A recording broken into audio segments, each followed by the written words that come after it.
വായിച്ച് സഹായിച്ചാട്ടെ. 49-ാം സങ്കീർത്തനത്തിന്റെ പ്രാരംഭവാക്യം. സകല ജാതികളുമായുള്ളവരെ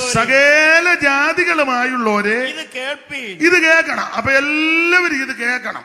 എല്ലാവരും കേൾക്കണം. കേൾക്കുകയാണല്ലോ, കേട്ടോണ്ടിരിക്കുകയാണല്ലോ.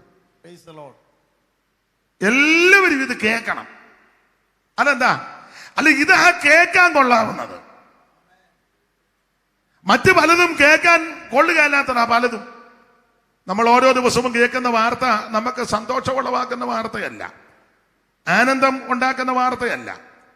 നമുക്ക് മനോഭീതിയും ചിത്തപ്രമങ്ങളും ആകുലതകളും നിരാശകളും ഭീതിയും ഒക്കെ ജനിപ്പിക്കുന്ന വാർത്തകളാ ഓരോ ദിവസവും നമ്മൾ കേട്ടോണ്ടിരിക്കുന്നത്. അതെ, ഇന്നലെ ഞാൻ സംസാരിച്ചപ്പോൾ നിങ്ങൾക്ക് പറയാം, പത്രത്തിൽ കണ്ടതാ, നല്ല വാർത്തയല്ലല്ലോ. ഞങ്ങളുടെ ആ നാട്ടില കോട്ടയത്തിനടുത്ത് വാകത്താനത്ത് 2 പേര് ജോലി ചെയ്യുക, ബംഗാളികളാ, അവിടുന്ന് വന്നവരാ. ഒരുത്തനെ മെഷീനകത്തിട്ട് കറക്കി. ഈ സിമെന്റും മണ്ണും മെറ്റലും എല്ലാം കൂടെ കറക്കുന്ന മെഷീൻ ഉണ്ടല്ലോ, അതിന്റെ പേരെന്തുവാ? ആട്ടെ, പറഞ്ഞില്ലേലും മനസ്സിലാവില്ല. കറക്കുന്ന മെഷീൻ, മിക്സർ. അതിനകത്തോട്ട് ഇവർ തമ്മിൽ ഉടക്കായിരുന്നു. അവൻ മറ്റവനെ അതിനായിട്ട് അത് ക്ലീൻ ചെയ്തുകൊണ്ടിരിക്കുക. 2 പേരും അവിടുന്ന് വന്നവന്മാരാ. ഒരു മുതലാളിയുടെ കീഴിൽ ജോലി ചെയ്യുക, ഒരു സ്ഥാപനത്തിൽ. ഒരുത്തന മെഷീൻ ക്ലീൻ ചെയ്തപ്പോൾ മറ്റവൻ ചെന്ന് സ്വിച്ച് ഇട്ടു. പിന്നെ അതിനകത്ത് കിടന്ന് കറങ്ങി. അന്നേരം തന്നെ പകുതി ജീവൻ പോയി. അരിശം തീരാതെ വന്നിട്ട് അവനെ JCB എടുത്ത് അവനെ മണ്ണ് മാന്തി അതിനകത്ത് തട്ടി. ആരോ ചെന്നപ്പോൾ കൈ പൊങ്ങി നിൽക്കുന്നു. അത് പിന്നീട് അറിഞ്ഞത്. നല്ല വാർത്തയല്ലല്ലോ. കഴിഞ്ഞ ദിവസവും നമ്മൾ കേട്ട വാർത്ത, ഇപ്പൊ ഈ മാധ്യമങ്ങളും അങ്ങനെയുള്ള കാര്യങ്ങൾ കണ്ടമാനം സുലഭമായതുകൊണ്ടാണ് പെട്ടെന്ന് അറിയുന്നത്. 23 വയസ്സാന്ന് തോന്നുന്നൊരു പെൺകുട്ടി വീട്ടിൽ വെച്ച് പ്രസവിച്ചു. പഠിക്കാൻ പോയ സമയമൊക്കെ ഉണ്ട്, പേപ്പറിലുണ്ട് വിശദമായിട്ട്. നിങ്ങളെല്ലാം നിങ്ങൾ കണ്ടതല്ല, നിങ്ങൾ അഭിപ്രായം പറഞ്ഞേച്ചായിരിക്കുന്നത്. പിന്നെ അഭിപ്രായം പറയാൻ നമ്മളെക്കാൾ മിടുക്കര് വേറെ എങ്ങുമില്ല. എന്തൊക്കെ അഭിപ്രായം പറഞ്ഞേച്ചായിരിക്കുന്നെന്ന് ആ നോട്ടോ ഇരിപ്പം കാണുമ്പോൾ അറിയാം. വീട്ടിൽ വെച്ച് പ്രസവിച്ചു. ഒരു കവറിനകത്താക്കി കൊച്ചിനെ 4 നിലയെന്ന് താഴോട്ടിട്ടു. നല്ല വാർത്തയല്ലല്ലോ. ഞാനതിൻ്റെ മറുവശം പറയാം. മാതാപിതാക്കൾ തീ തിന്നുകല്ലേ. ഇനി ആ കുഞ്ഞിൻ്റെ ഭാവി എങ്ങനെയാ? ഒന്ന് മരിച്ചു, ഇത് ചത്തതിനൊക്കെ ജീവിച്ചിരിക്കലും എന്ന് പറഞ്ഞതുപോലെ അതും അങ്ങനെ തന്നെ. നല്ല വാർത്തകളല്ല. ഇടയ്ക്ക് ഞാൻ കയറി പറയാം, വിശേഷിച്ച് ദൈവമക്കൾ നന്നായിട്ട് പ്രാർത്ഥിച്ചോണം. കുഞ്ഞുങ്ങൾക്ക് വേണ്ടി നന്നായിട്ട് പോരാടി പ്രാർത്ഥിക്കണം. ദൈവത്തിന് മഹത്വം. സമയം കണ്ടെത്തി പോരാടി പ്രാർത്ഥിക്കണം. സമയം കണ്ടെത്തി പ്രാർത്ഥിക്കണം. നമുക്ക് ഈ പ്രാർത്ഥനയ്ക്ക് മാത്രം ആ സമയമില്ലാത്ത, അല്ലാത്ത എല്ലാ കാര്യത്തിനും നമുക്ക് ഇഷ്ടംപോലെ സമയമുണ്ട്. പ്രാർത്ഥനയുടെ വിഷയത്തിൽ വരുമ്പോൾ നമുക്ക് സമയമില്ല, എല്ലാവരും ബിസിയാണ്. പ്രാർത്ഥനയ്ക്ക് സമയം കണ്ടെത്തണം. പ്രാർത്ഥനയാൽ അല്ലാതെ ഒന്നും നടക്കുകയല്ല. അപ്പൊ ഈ കേൾക്കുന്ന വാർത്തയെല്ലാം നല്ല വാർത്തകളല്ല. നമുക്ക് മനപീഡ വർദ്ധിപ്പിക്കുന്ന വാർത്തയാ. എന്നാൽ ഇങ്ങനെയുള്ള ഈ വാർത്തയുടെ നടുവിൽ നല്ല വാർത്ത ഒന്നേ ഉള്ളൂ, അത് സുവിശേഷമാണ്, സദ്വർത്തമാനം. എല്ലാവരും കേൾക്കേണ്ട വാർത്ത. അപ്പോൾ എന്താണ് ആ കസേര ഇട്ട് നിരക്കരുത് എൻ്റെ കൊച്ചെ. ആ കസേര ഒരെണ്ണം എടുത്തേച്ച് വന്നിരിക്കണം. വലിച്ചോണ്ട് പോയ ശബ്ദം കേൾക്കുക. ഒരു കസേര എടുക്കാനുള്ള കേൾപ്പില്ലേ? കുഞ്ഞുങ്ങളെയും ശ്രദ്ധിക്കണം. ഇത് പറഞ്ഞ് നോർത്ത് വാവച്ചെ നമുക്ക് പോയ കാല് തന്നെ പ്രസംഗിച്ചോളൂ എന്ന് പറഞ്ഞ് പണങ്ങിയും പോകരുത്. അപ്പൊ ശ്രദ്ധിക്കുക, എന്താണ് സുവിശേഷം? ആ സുവിശേഷം യേശു ക്രിസ്തു. എന്തിനാ സുവിശേഷം? സകല മനുഷ്യരും രക്ഷിക്കപ്പെടുവാൻ. ആരായി സുവിശേഷം കേൾക്കേണ്ടത്? സകല ജാതികളും ഇത് കേട്ടിരിക്കണം. ഇനിയും ദൈവമക്കളോട് ബന്ധപ്പെട്ട് പറയാം, എങ്ങനാ ഇത് പറയേണ്ടത്? നിങ്ങൾ എങ്ങനെയാ കേൾക്കേണ്ടത്? നമ്മളെല്ലാം കേൾക്കാൻ വന്നിരിക്കുകയല്ലയോ? ഞാൻ പറയാനും വന്നതാ. അപ്പൊ എങ്ങനെ പറയണം? നിങ്ങൾ എങ്ങനെ കേൾക്കണം? കല്ലടയാറ്റി വള്ളം മുങ്ങിയതുപോലെ കേൾക്കുന്നത്. ഇടയ്ക്ക് തലയൊന്നും അനക്കും, ചത്തിട്ടില്ലെന്ന് അറിയിക്കാൻ. അങ്ങനല്ല കേൾക്കേണ്ടത്. അറിവുള്ള വാക്യം വായിച്ചു.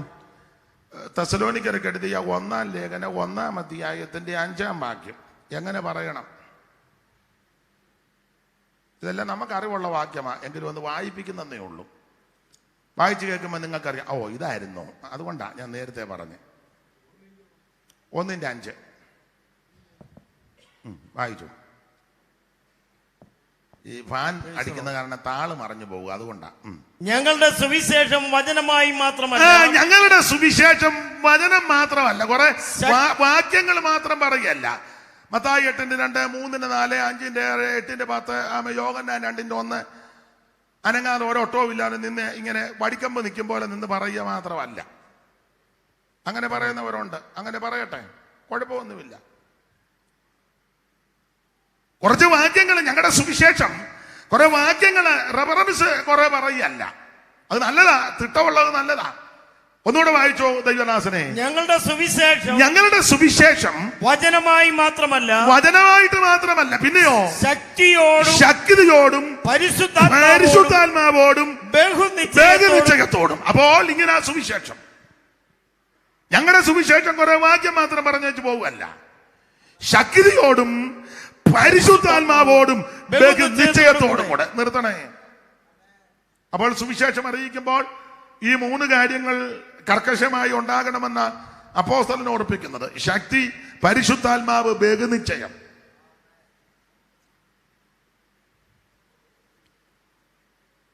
ചിലരൊക്കെ ആട്ടെ, ഞാൻ വിവരിക്കുന്നില്ല, വെറുതെ അലോഹ്യം ഉണ്ടാക്കുന്നില്ല, തന്നെത്താൻ അങ്ങ് ചിന്തിച്ചാൽ മതി. അപ്പൊ ശക്തിയോടും പരിശുദ്ധാത്മാവോടും ബഹുനിശ്ചയത്തോടും. ചിലർക്ക് ഓർമ്മ ചിലപ്പോൾ നിന്നെന്ന് വരികയല്ല. പ്രായമുള്ളവരും ഇപ്പം അസുഖം വരുന്നത് പ്രായവും പ്രായക്കുറവും നോക്കിയല്ലോ. അപ്പൊ ഓർമ്മയില്ലാത്തവര് ആ വാക്യങ്ങളൊന്ന് നോട്ട് ചെയ്തു വെക്കുന്നത് നല്ലതാ. അത് മഹാഭാവമൊന്നുമല്ല. നമ്മുടെ ചില വിശ്വാസികൾക്ക് തെറ്റിദ്ധാരണയുണ്ട്. അവർ പറയും ഞങ്ങളുടെ ഉപദേശി പ്രസംഗക്കുറിപ്പ് വെച്ച അയാൾക്ക് വിവരമുണ്ട്, അതുകൊണ്ടാ. പുള്ളിക്ക് വിവരമുണ്ട്, അതുകൊണ്ടാ കുറിച്ച് വെക്കുന്നത്. ഇല്ലേ പോഴത്തമെല്ലാം വിളിച്ച് പറയും. അപ്പൊ ഓർമ്മ അതുപോലെ നിൽക്കാത്തവര്, മറവിയുള്ളവര് അത് കുറിച്ച് വെക്കുന്നത് നല്ലതാ. സ്തോത്രം. ഓർമ്മയുള്ളവർ ചിലപ്പോ ഓർത്തോർത്ത് പറയും. അപ്പൊ ശ്രദ്ധിക്കുക, ബഹുനിശ്ചയം വേണം, ബഹുനിശ്ചയം. അപ്പോൾ ശക്തിയോടും പരിശുദ്ധാത്മാവോടും ബഹുനിശ്ചയത്തോടും കൂടെ ഈ സുവിശേഷം അറിയിക്കേണ്ടത്.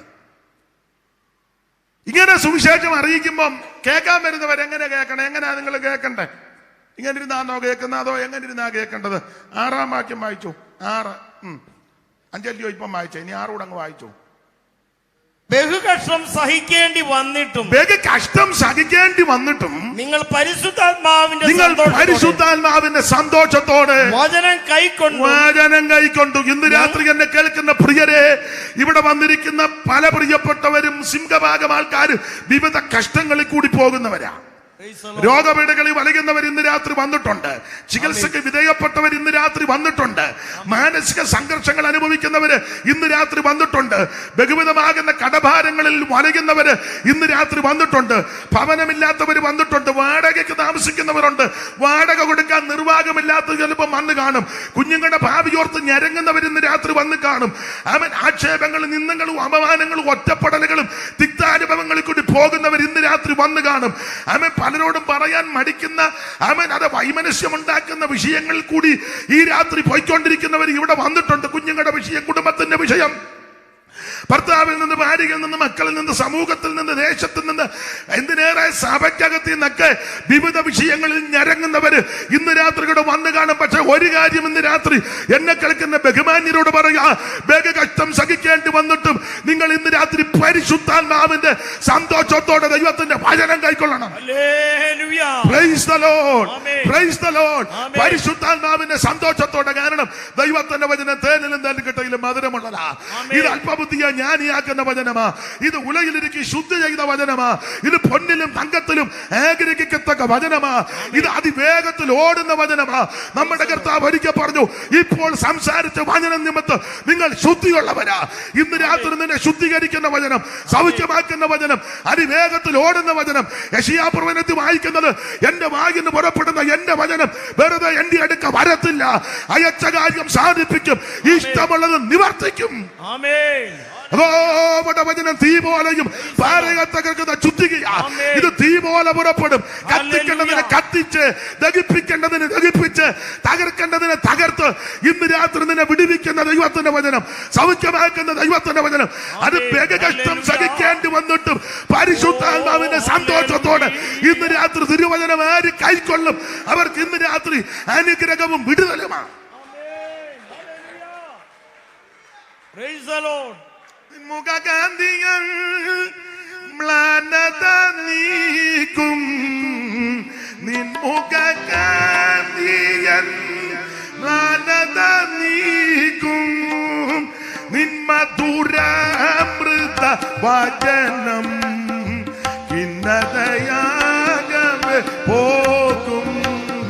നിൻ മധുരാമൃത വചനം ഖിന്നതയാകവെ മഹിമയും പരമേശ മഹിമം യേശു മഹേശ മഹിമയും പരമേശ മഹിമം യേശു മഹേശ.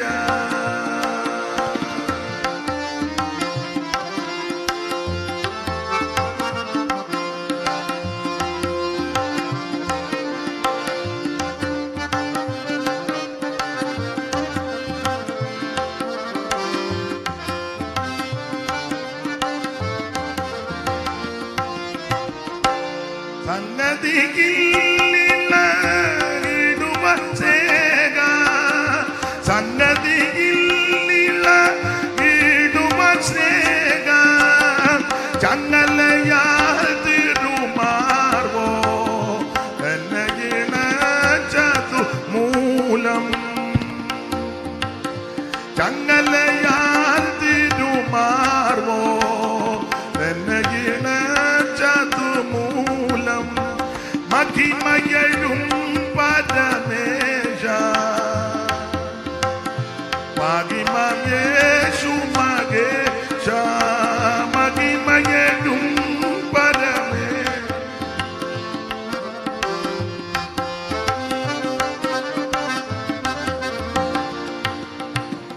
മഹിമയും പരമേശ മഹിമം യേശു മഹേശ. കരമുയർത്തി ദൈവത്തിന് മഹത്വം കൊടുക്കുക. അതെ, ഞാന് മുഖവരയായിട്ട് ചില കാര്യങ്ങൾ ഓർപ്പിക്കുന്നതേ ഉള്ളൂ. എന്താ സുവിശേഷം? സുവിശേഷം യേശു ക്രിസ്തു. എന്തിനാ സുവിശേഷം? എല്ലാവരും രക്ഷിക്കപ്പെടാൻ. ആരാ ഇത് കേൾക്കേണ്ടത്? സകല ജാതികളും കേൾക്കണം. എങ്ങനെയാ ഇത് പറയേണ്ടത്? ശക്തിയോടും പരിശുദ്ധാത്മാവോടും ബഹുനിശ്ചയത്തോടും. എങ്ങനെയായിരുന്നു കേൾക്കേണ്ടത്? പിന്നെ ഇങ്ങനെ തന്നെ ഇരിക്കുക.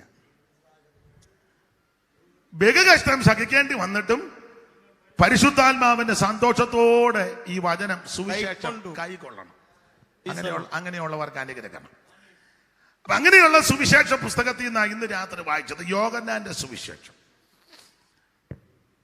4 സുവിശേഷങ്ങളിൽ വ്യത്യസ്തമാണ് യോഹന്നാന്റെ സുവിശേഷം. നിങ്ങൾക്കറിയാം, നിങ്ങൾക്കെല്ലാം അറിയാം, അതെനിക്കും അറിയാം.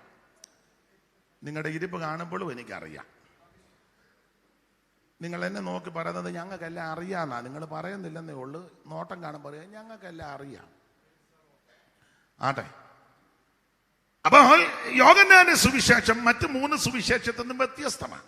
കാരണം യോഹന്നാന്റെ സുവിശേഷത്തിൽ ഒത്തിരി അത്ഭുതങ്ങൾ ഒന്നും രേഖപ്പെടുത്തിയിട്ടില്ല. ഏതാണ്ട് 7 എണ്ണം ഉള്ളൂ. 7 എണ്ണം. മത്തായിയൊക്കെ ധാരാളം അത്ഭുതങ്ങളും ഒക്കെ രേഖപ്പെടുത്തിയിട്ടുണ്ട്.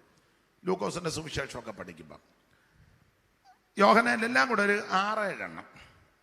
അതിലൊന്നാ കാനാവിലെ കല്യാണ വീട്ടിൽ പച്ചവെള്ളത്തെ വീഞ്ഞ, പിന്നെ രാജഭൃത്യന്റെ മകന്റെ വിഷയം, പിന്നെ കുളക്കരയെ കടന്നവനെ, ഇങ്ങനെ വളരെ വിരലിലുണ്ടാവുന്ന 7 എണ്ണം ലാസറിനെ ഉയർപ്പിച്ചത്. ചുരുക്കി പറഞ്ഞാൽ നിരവധി അത്ഭുതമൊന്നും രേഖപ്പെടുത്തിയിട്ടില്ല. തന്നെയല്ല, അത്ഭുതമെന്ന് യോഹന്നാൻ പറഞ്ഞിട്ട് അടയാളം എന്നാണല്ലോ കൊടുത്തിരിക്കുന്നത്. പ്രയോഗം അടയാളം. യോഹന്നാന്റെ എഴുത്തിന്റെ പ്രത്യേകത യേശുക്രിസ്തു ദൈവമാണെന്ന് തെളിയിക്കുക. യേശുക്രിസ്തുവാണ് ഏകദൈവം, യേശുക്രിസ്തുവാണ് സത്യദൈവം, യേശുക്രിസ്തുവാണ് സാക്ഷാൽ ദൈവം, യേശുക്രിസ്തുവാണ് ജീവനുള്ള ദൈവം, യേശുക്രിസ്തു മാത്രമാണ് ദൈവം. സ്തോത്രം. വചനം ജഡമായി തീർന്നു എന്ന് പറഞ്ഞാൽ ദൈവം ശരീരമെടുത്ത് വന്നെന്നായി പറഞ്ഞത്. വചനം ജഡമായി, കൃപയും സത്യവും നിറഞ്ഞവനായി നമ്മുടെ ഇടയിൽ പാർത്തു. വചനം ജഡമായി. വചനം ദൈവമായിരുന്നല്ലോ. 1:1 അങ്ങനല്ലേ വായിക്കുന്നത്? ആദിയിൽ വചനം ഉണ്ടായിരുന്നു, വചനം ദൈവമായിരുന്നു, വചനം ദൈവത്തോട് കൂടെയായിരുന്നു. 1:1 വായിച്ചു. ആദിയിൽ വചനം ഉണ്ടായിരുന്നു, വചനം ദൈവത്തോട് കൂടെയായിരുന്നു. ആദിയിൽ വചനമുണ്ടായിരുന്നു, വചനം ദൈവത്തോടു കൂടെയായിരുന്നു, വചനം ദൈവമായിരുന്നു. വചനം ദൈവമായിരുന്നു. ആ വചനം ദൈവമായിരുന്നു. ആ വചനം ജഡമെടുത്തു വന്നു. അതാ യോഹന്നാൻ തെളിയിച്ചത്. എന്ന് പറഞ്ഞാൽ സർവജ്ഞനായ ദൈവം ജഡരൂപമെടുത്ത് ഈ ഭൂമിയിൽ വന്നു. എന്തിന്? എന്നെയും നിന്നെയും രക്ഷിപ്പാൻ. അതാ യോഹന്നാൻ എഴുത്തിന്റെ ഉദ്ദേശം. സ്തോത്രം. ആദിയിൽ പറുദീസിൽ നാഥൻ വാക്കു ചൊന്ന നാരികിൻ സന്തതി ഇവൻ താനേ. ആദിയിൽ പറുദീസിൽ നാഥൻ വാക്കു ചൊന്ന നാരികിൻ സന്തതി ഇവൻ താനേ.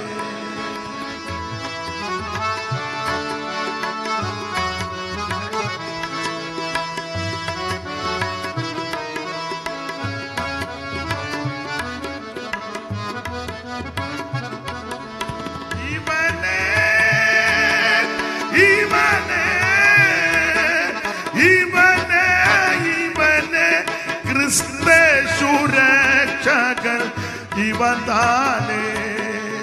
ഇവനെ ഇവനെ ഇവനെ ഇവനെ ക്രിസ്തു രക്ഷകൻ ഇവൻ താനേ.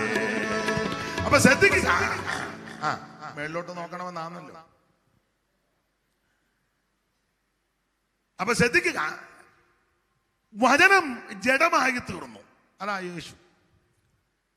അപ്പൊ യേശുക്രിസ്തുവിന്റെ ദൈവത്വം, സാക്ഷാൽ ദൈവം, ജീവനുള്ള ദൈവം, നിത്യദൈവം, സത്യദൈവം യേശുക്രിസ്തുവാണെന്ന് യോഹന്നാൻ തെളിയിക്കുക. ആട്ടെ, എല്ലാ ഭാഗത്തേക്കും പോകുന്നില്ല.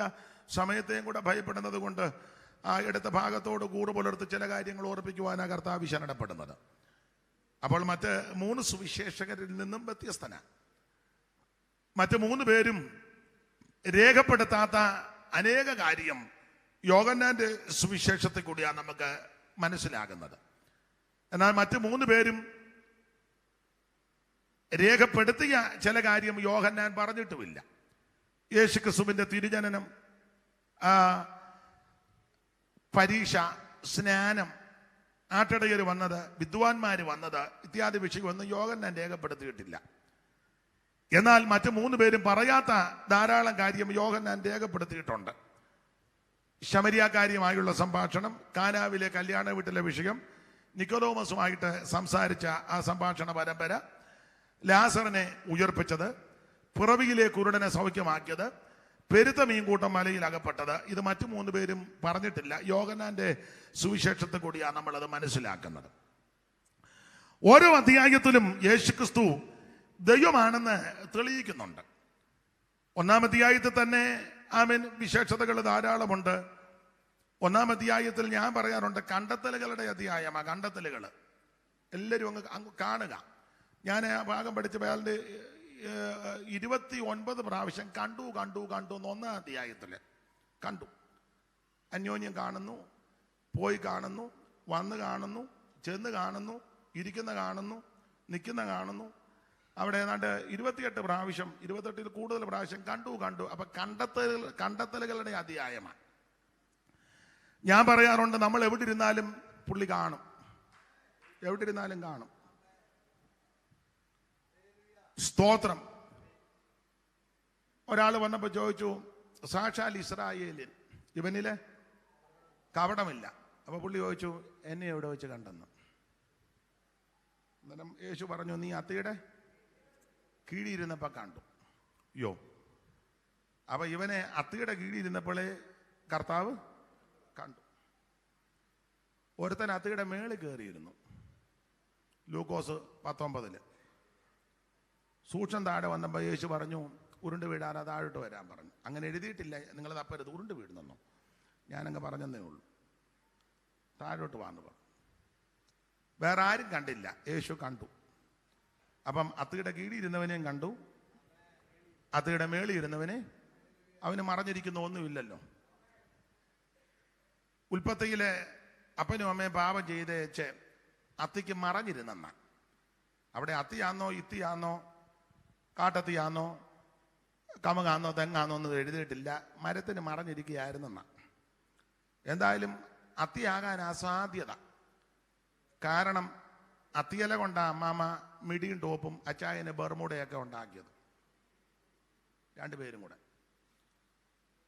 അപ്പം അത് തയ്ച്ച് തീരാറായപ്പോഴാ ദൈവത്തിൻ്റെ കാലോച്ച കേട്ടത്. എൻ്റെ ഊഹമാണ്.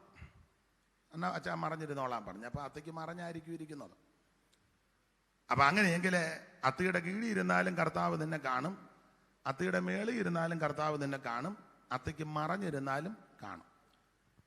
വിഷയമല്ലെങ്കിൽ ഒരുത്തൻ സാമാനങ്ങളുടെ ഇടയിൽ പോയിരിക്കുക, അവനെയും കണ്ടു. ഇന്ന് രാത്രി നിന്നെ കാണുന്നൊരു ദൈവമുണ്ട്. ഹാഗാറും ചോദിച്ചല്ലോ, എന്നെ കാണുന്നവരിവിടെ ഉണ്ടോന്ന്. എവിടെ ഇരുന്നാലും നിന്നെ കാണും. സങ്കീർത്തനക്കാരൻ പറഞ്ഞല്ലോ, ഞാൻ ഇരിക്കുന്നതും എഴുന്നേക്കുന്നതും എല്ലാം. ഞാൻ ഉഷസിന്റെ ചിറക് ധരിച്ച് സമുദ്രത്തിന്റെ അറ്റത്ത് പോയി പാർത്താലും നിനക്ക് മറഞ്ഞിരിക്കുന്നു ഒന്നുമില്ലെന്ന.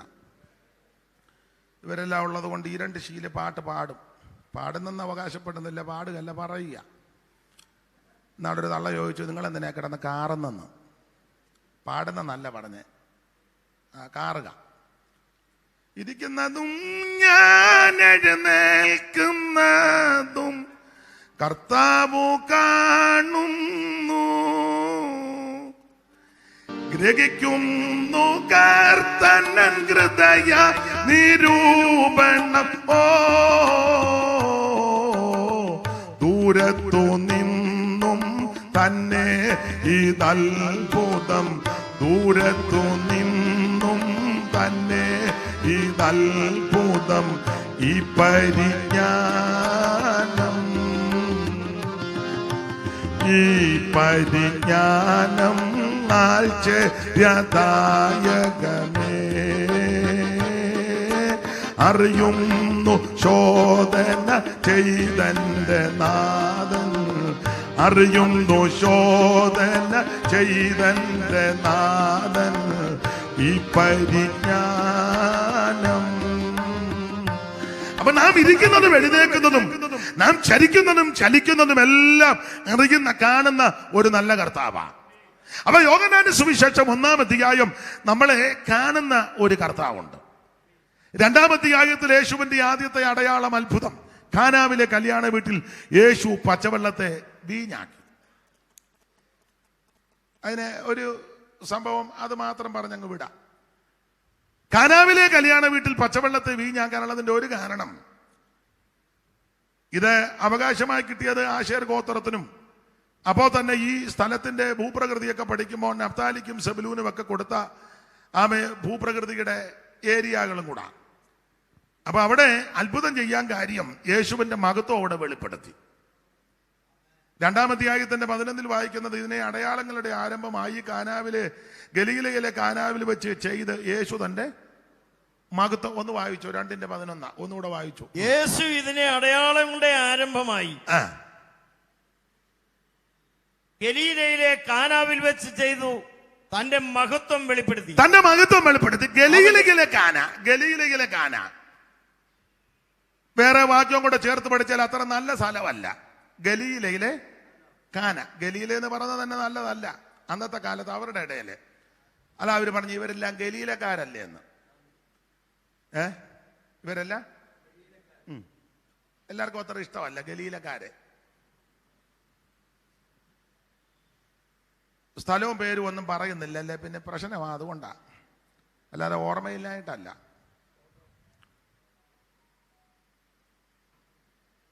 വർഷങ്ങൾക്ക് മുമ്പ് ഒരു സ്ഥലത്ത് ചെന്ന് ശുശ്രൂഷ കഴിഞ്ഞപ്പം വേറെ 2-3 സഹോദരങ്ങൾ ആ യോഗത്തിന് വന്നു.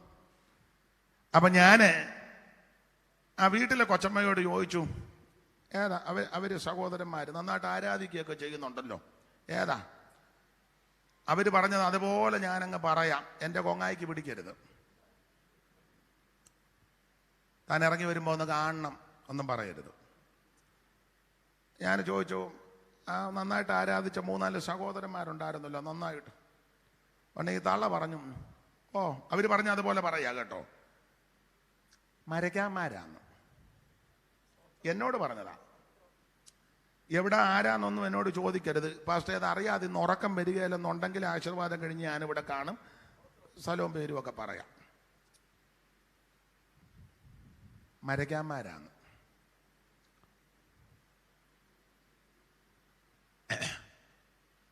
ചില നാളുകൾ കഴിഞ്ഞപ്പോൾ വെള്ളപ്പൊക്കം, ഭയങ്കര വെള്ളപ്പൊക്കം. വെള്ളം പൊങ്ങി മുറ്റത്തും കയറി, സിറ്റൗട്ടിലും കയറി, താഴത്തെ നിലയിലും കയറി, ഈ തള്ളയും തന്തയും ടെറസിന്റെ മണ്ടയിലും കയറി.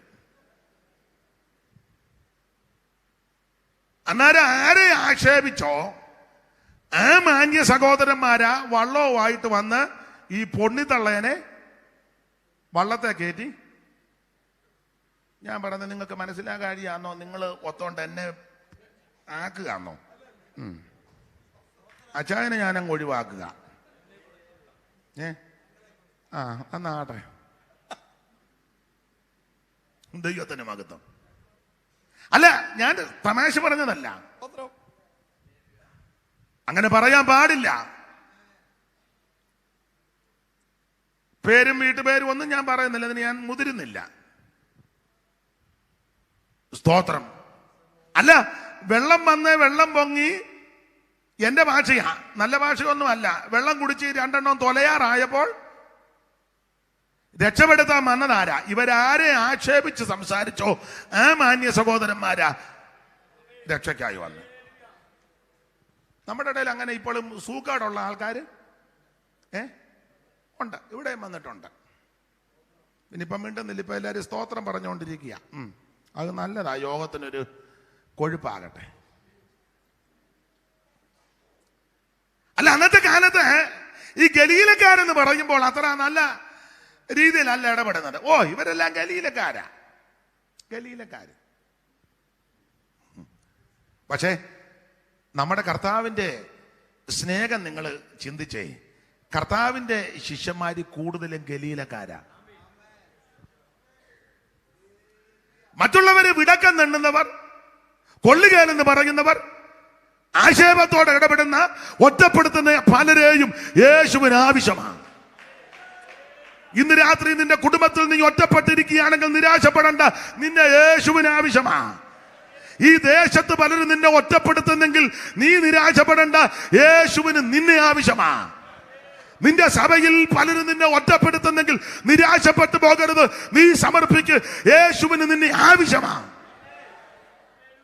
Price the Lord. എടുത്തോ നീ എന്നെ നിനക്കായി, എടുത്തോ നീ എന്നെ നിനക്കായി, കൊടുത്തോ നീ നിന്നെ എനിക്കായി, വാഴ്ത്തിടും സദനം പ്രിയാതവ, നിത്യം പാടും കീർത്തന ഞാൻ, വാഴ്ത്തിടും സദനം പ്രിയാതവ, നിത്യം പാടും. ചേർത്തതിനാൽ എന്നെ തിരുമാർവിൽ, കാത്തതിനാൽ എന്നെ വഴുതാതെ, ചേർത്തതിനാൽ എന്നെ തിരുമാ,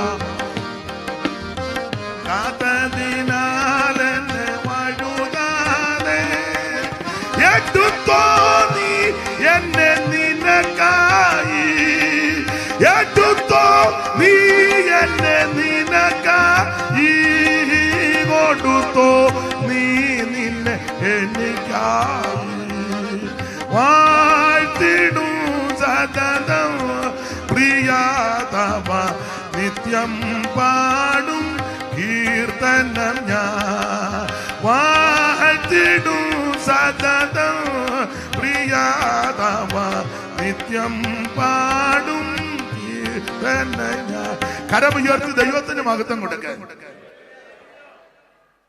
ഗലീലയിലെ കാനാവിൽ അങ്ങനെയാണല്ലോ. 2:1 വായിച്ചോ. അച്ചായൻ പുസ്തകം മടക്കിയതാണോ അതോ വായിച്ചോ 2:1.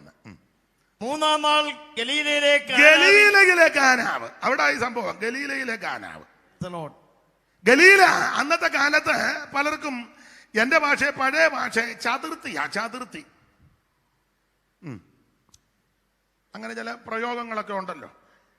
ഞങ്ങള് ഒരടക്കത്തിന് പോയി. കർത്താവിൽ പ്രസിദ്ധനായ ദൈവദാസൻ പി ഗോപി പാക്കിൽ സുവിശേഷ കൊയ്ത്തൊക്കെ നടത്തിയ നല്ലൊരു കർത്തൃദാസൻ. അദ്ദേഹം കടന്നുപോയി. അപ്പൊ അദ്ദേഹത്തിന്റെ മകനെ എന്നെ വിളിച്ചേച്ച് പറഞ്ഞു, അച്ചായം വന്ന് ശവസംസ്കാരം നടത്തണം ഒടുവിലെ സെമിത്തേരിയില്. വീട്ടിലും വരണം. ഞാൻ വീട്ടിലും ചെന്നു. വാക്ക് പറഞ്ഞു ശവസംസ്കാരം നടത്താമെന്ന്. കോട്ടയത്തിൽ പാക്കില്ല, പള്ളം നടത്താവില്ല എന്നോർത്ത് എന്നപ്പം അവിടെ വെച്ചല്ല നടത്തേണ്ടത്, വാഗമണ്ണ്. ഇതുമായിട്ട് വാഗമണ്ണിൽ പോണം. വാക്ക് പറഞ്ഞാൽ മാറുകയില്ല. അങ്ങനെ ആ മാന്യ കർത്തദാസന്റെ ഭൗതിശല്യവും വഹിച്ച് കോട്ടയം പള്ളത്തിൽ നിന്ന് ധാരാളം ആൾക്കാരുണ്ട് വാഗമണ്ണിന്. അപ്പം ഞങ്ങൾ മുന്നേ അങ്ങ് വണ്ടിയെ പോയി. വീട്ടിൽ ആശീർവാദം കഴിഞ്ഞ ഉടനെ മുന്നേ അങ്ങോട്ട് പോയി. പിന്നെ അവർ അന്ത്യോപനമൊക്കെ കൊടുത്തത് എടുത്ത് വരുമ്പോൾ താമസിക്കുമ്പോൾ നമുക്ക് പതുക്കെ മുന്നേ പോകാം. അപ്പം മുന്നേ ഒന്ന് വാഗമണ്ണിൽ ചെന്ന് നിശ്ചയിക്കപ്പെട്ട സ്ഥലത്തിന് അടുക്കാറെത്തിയപ്പോൾ വേറൊരു ദൈവദാസനെ കണ്ടു. അപ്പം ഞങ്ങൾ പരിചയപ്പെട്ടപ്പോൾ ഞാൻ ചോദിച്ചു, അതിനെ ഇവിടെ അടക്കത്തിന് വന്നതാ.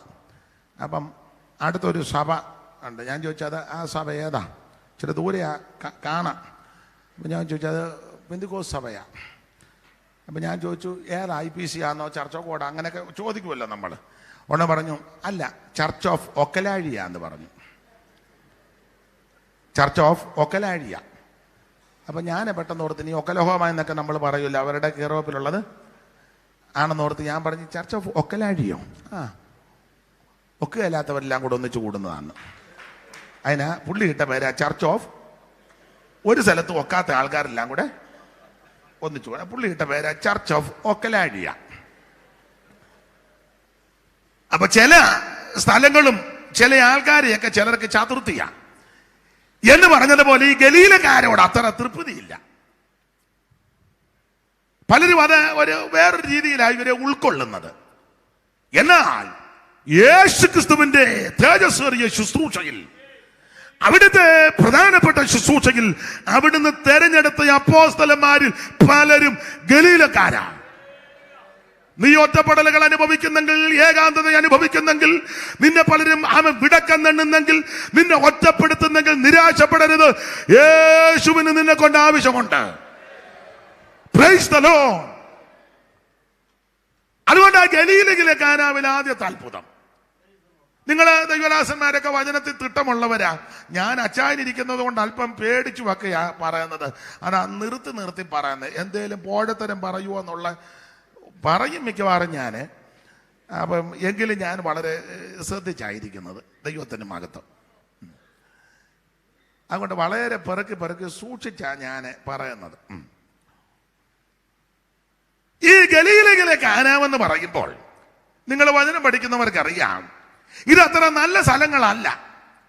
പണ്ട് ഇസ്രായേലിന്റെ മധുരഗായകനാകുന്ന ദാവീദ് രാജാവ് ദൈവാലയം പണിയുവാൻ അത്യാർത്തി പൂണ്ട് കഷ്ടതയും പോരാട്ടങ്ങളുമെല്ലാം തുടരെ അടിക്കടി ഉയർന്നെങ്കിലും താൻ ആ സമയത്തും ചില കാര്യങ്ങളൊക്കെ കരുതി ഒരുക്കി വെച്ചു. ആലയം പണിയാൻ ഞാൻ യഹോവയുടെ ഒരു കാര്യം അത് തന്നെ ഞാൻ ആഗ്രഹിക്കുന്നു. ഇങ്ങനൊക്കെ നല്ല ചിന്തയുള്ള മനുഷ്യനായിരുന്നു. പക്ഷേ ദൈവത്തമ്പുരാൻ പറഞ്ഞു, നീ പള്ളി പണിയണ്ട, അതിനാ അകൃത്യമുണ്ട്. നീ ലെറ്ററൊക്കെ എഴുതിയവനാ, കത്ത് നീ നന്നായിട്ട് എഴുതിയതാ. ഇപ്പൊ നീ മിടുക്കനായിട്ടിരിക്കുന്നെങ്കിൽ നല്ലതുപോലെ നീ എഴുതിയതാ. ഊരിയാവിനെ ഒതുക്കാനായിട്ട് നീ ചെയ്തതൊക്കെ മറന്നിട്ടൊന്നുമില്ല. അടിച്ചു മാറ്റാൻ നിന്നെ പോലെ മിടുക്കൻ വേറെ ആരുമില്ല. ഞാൻ ആ ഭാഗത്തേക്കൊന്നും പോകുന്നില്ല. അതുകൊണ്ട് നല്ലതാ പള്ളി പണിയുന്നത്, പക്ഷെ നീ പണിയണ്ട. നിന്റെ ഉദരത്തിൽ നിന്ന് ഒരുത്തൻ പുറപ്പെട്ടു വരും, അവൻ പണിയും. അങ്ങനെ ദാവീദിനെ കൊണ്ട് പണിയിച്ചില്ല. ദാവീദിന്റെ മകൻ ശലോമോൻ ദൈവാലയം പണം. അപ്പൊ ദൈവാലയം ശലോമോൻ പണിയാൻ നേരത്തെ ദൈവാലയത്തിന് തടി വേണമല്ലോ. അപ്പൊ ശലോമോൻ അപ്പന്റെ സ്നേഹിതനാകുന്ന ഹീരാമിനോട് പറഞ്ഞു, ഞങ്ങൾക്ക് കുറച്ച് തടി വേണം പള്ളി പണിയാനാ. ഹീരാം പറഞ്ഞു, തരാ, അപ്പന്റെ സ്നേഹിതനല്ലേ, ലെബനോൻ വനത്തിൽ നിന്ന് വേണം. യഥേഷ്ടം. അപ്പോൾ ശലോമോൻ പറഞ്ഞു, നിങ്ങൾക്ക് ആ ഭാഗമൊക്കെ അറിയാം. ശലോമോൻ പറഞ്ഞു, ഞങ്ങളുടെ ആൾക്കാർ വെട്ടാൻ അത്ര പോരാ, മരം മുറിക്കാൻ പോരാ. കാരണം പണ്ടൊരുത്തം വെട്ടിയപ്പോ കോടാലി ഊരി, ഈ ടൈപ്പ് വെട്ടുകാരാ. കോടാലി ഊരി പോയാലും കൈക്ക് നിന്നങ്ങ് വെട്ടും. ദീർഘവർഷങ്ങളായിട്ട് വെട്ടുകാരനാ പറഞ്ഞത്. കോടാലി 82 പോയതാ. എന്നാലും വെട്ടുന്നതിന്റെ പിക്ചർ എടുത്തിടും. ഞങ്ങളുടെ ആൾക്കാർ പോരാ മരം മുറിക്കാൻ. സീതോന്യര് മരം മുറിക്കാൻ സമർത്ഥരാ. കയറ്റി വിട്ടു, മരമെല്ലാം വെട്ടി. അത് കൊണ്ടുവന്ന് കെട്ടി ക്രമപ്പെടുത്തി നദി വഴി കടത്തിക്കൊണ്ടുവന്ന് സൂബിൽ കൊണ്ട് കൊടുത്തു. ആൾക്കാർ വലിച്ചു കയറ്റിക്കൊണ്ട് പണിത ശലോമോന്റെ ദൈവാലയം. അപ്പൊ ഈ തടിയെല്ലാം കൊടുത്ത് പള്ളി പണിത് കഴിഞ്ഞപ്പം തടി തന്ന ആൾക്ക് എന്തായാലും ഒരു പാരിതോഷികം കൊടുക്കണമല്ലോ. അതൊക്കെ നല്ല കാര്യമാണ്, എന്തായാലും കൊടുക്കണം. അപ്പൊ ശലോമോൻ പുള്ളിക്ക് ഒരു 20 പട്ടണം കൊടുത്തു. 20 പട്ടണം. ശലോമോൻ കൊടുത്ത പട്ടണം കാണാൻ ഹീരാം ഒന്ന് വന്നു. ഹീരാം ഗതികേട് പിടിച്ചവനൊന്നുമല്ല, കാശുകാരനാ. കാരണം അവിടെ എഴുതിയേക്കുന്ന സോർ രാജാവാകുന്ന ഹീര. കാരണം സോർ രാജാക്കന്മാരെ പറ്റി വായിക്കുന്ന ദേശത്ത് അവർ ധനവാന്മാരെന്ന. സോർ നിവാസികൾ ദേശത്തിലെ 45:13 വായിച്ചാ. സങ്കീർത്തനം 45 നമ്മൾ കല്യാണത്തിനൊക്കെ വായിക്കുന്നതല്ലേ. കടം മേടിച്ച കല്യാണം നടത്തുന്നെങ്കിലും വായിക്കുന്ന വാക്യം മെച്ചവാ. വായിച്ചു. അന്തപുരത്തിലെ രാജകുമാരി ശോഭ പരിപൂർണയാകുന്നു. എത്രാം വാക്യം അത്? 13-ാം വാക്യം. അതിന്റെ മേളിൽ സോർ നിവാസികൾ എത്രയാ കുഞ്ഞോനിച്ച വാക്യം റെഫറൻസ്? 12-ാം വാക്യം. സോർ നിവാസികൾ ജനത്തിലെ ധനവാന്മാർ തന്നെ. സോർ നിവാസികൾ ജനത്തിലെ ധനവാന്മാർ തന്നെ. കാശുകാരാ കാഴ്ച വെച്ച് നിന്റെ മുഖപ്രസാദം തേടും. അപ്പൊ സോർ നിവാസികൾ കാശുള്ളവരാ. കല്യാണം നടത്തിയ എന്റെ കാശ് ഇതുവരെ കൊടുത്തു തീർന്നിട്ടില്ല. കേറ്ററിംഗുകാരൻ ഇപ്പോഴും വിളിക്കാം, അന്നേരം എല്ലാം പരിധിക്ക് പുറത്താ. പരിധിക്ക് വീഡിയോക്കാരൻ 3 വട്ടം വീട്ടിൽ വന്നു. അവൻ പറഞ്ഞു, ഇനിയും തന്നില്ലേ ഫോട്ടോ എല്ലാം ഞാൻ കീറിക്കളയുമെന്ന്. വായിച്ച സങ്കീർത്തനം സോർ നിവാസികൾ ഭയങ്കര കാശുകാരൻ. അവ നല്ല കാശുള്ളവരാ സോർ നിവാസികൾ. അങ്ങനെയുള്ള സോർ രാജാവിനോടാ തടി ചോദിച്ചത്. ആ തടി കൊണ്ടുവന്ന് പണിത്. അപ്പം ശലോമോനൊരു ആഗ്രഹം, ആട്ടെ പുള്ളിക്ക് എന്തെങ്കിലും പാരിതോഷികം കൊടുക്കണമല്ലോ. പുള്ളി ഒരു 20 പട്ടണം കൊടുത്തു. അപ്പൊ സോർ രാജാവ് ഈ പട്ടണമെല്ലാം കൂടെ കാണാനൊന്ന് വന്നു. തന്നെ പട്ടണം എങ്ങനെ ഇരിക്കുന്നു? ശലോമോൻ നല്ല ബുദ്ധിമാനല്ലേ. പുള്ളി കാണാൻ വന്നു. അയാൾ കാശുകാരനും ഇയാൾ ഭയങ്കര ജ്ഞാനമുള്ള ആളും, രണ്ടും കൂടെ ഒത്തല്ലോ. അയാൾ കാശുകാരനും ഇയാൾ ബുദ്ധിരാക്ഷസനും. അപ്പൊ പുള്ളി കാണാൻ വന്നപ്പം പുള്ളിക്ക് ഈ പട്ടണം ബോധിച്ചില്ല. പരുവക്കേടുള്ള പട്ടണമാ. വായിച്ചു. 9:10 മുതൽ വായിര്. നമുക്കറിവുള്ള വാക്യം എന്തായാലും വായിച്ചു.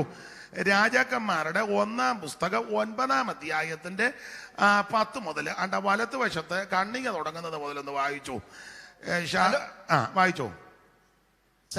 സലോമോൻ യഹോവയുടെ ആലയം, രാജധാനി എന്നീ 2 ഭവനവും 20 സംവത്സരം കൊണ്ട് പണിത ശേഷം സോർ രാജാവായ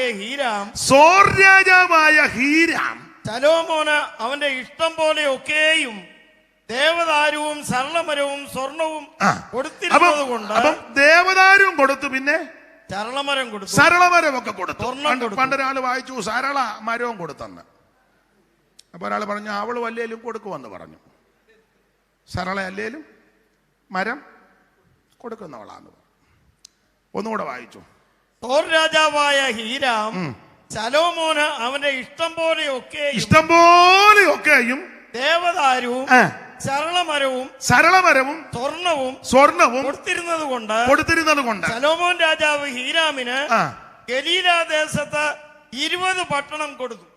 20 പട്ടണം കൊടുത്തു ശലോമോൻ. തടി കൊടുത്തതിന് തിരിച്ചു കൊടുത്തതാ 20 പട്ടണം. അടുത്ത വാക്യം വായിരും. ശലോമോൻ ഹീരാമിന് കൊടുത്ത പട്ടണങ്ങൾ കാണേണ്ടതിന് അവൻ സോറിൽ നിന്ന് വന്നു. പുള്ളി ഇങ്ങോട്ട് വന്നു. എന്നാൽ അവന് ബോധിച്ചില്ല. ബോധിക്കാത്ത രീതിയിലാ കൊടുത്തത്. ചിലര് കൊടുക്കും, ബോധിക്കുകയല്ല. നീ എന്തേലും കൊടുത്താൽ മേടിക്കുന്നവന് ബോധിക്കണം. മനസ്സിലായോ? ഒരു സാരി കൊടുക്കുക ആ കൂട്ടു സഹോദരിക്ക്, അവക്കത് ബോധിക്കണം. തട്ടിക്കേറിയതും ഉറുമ്പരിച്ചതും പഴകിയതും നിനക്ക് ഇഷ്ടമില്ലാത്തതല്ല കൊടുക്കേണ്ടത്.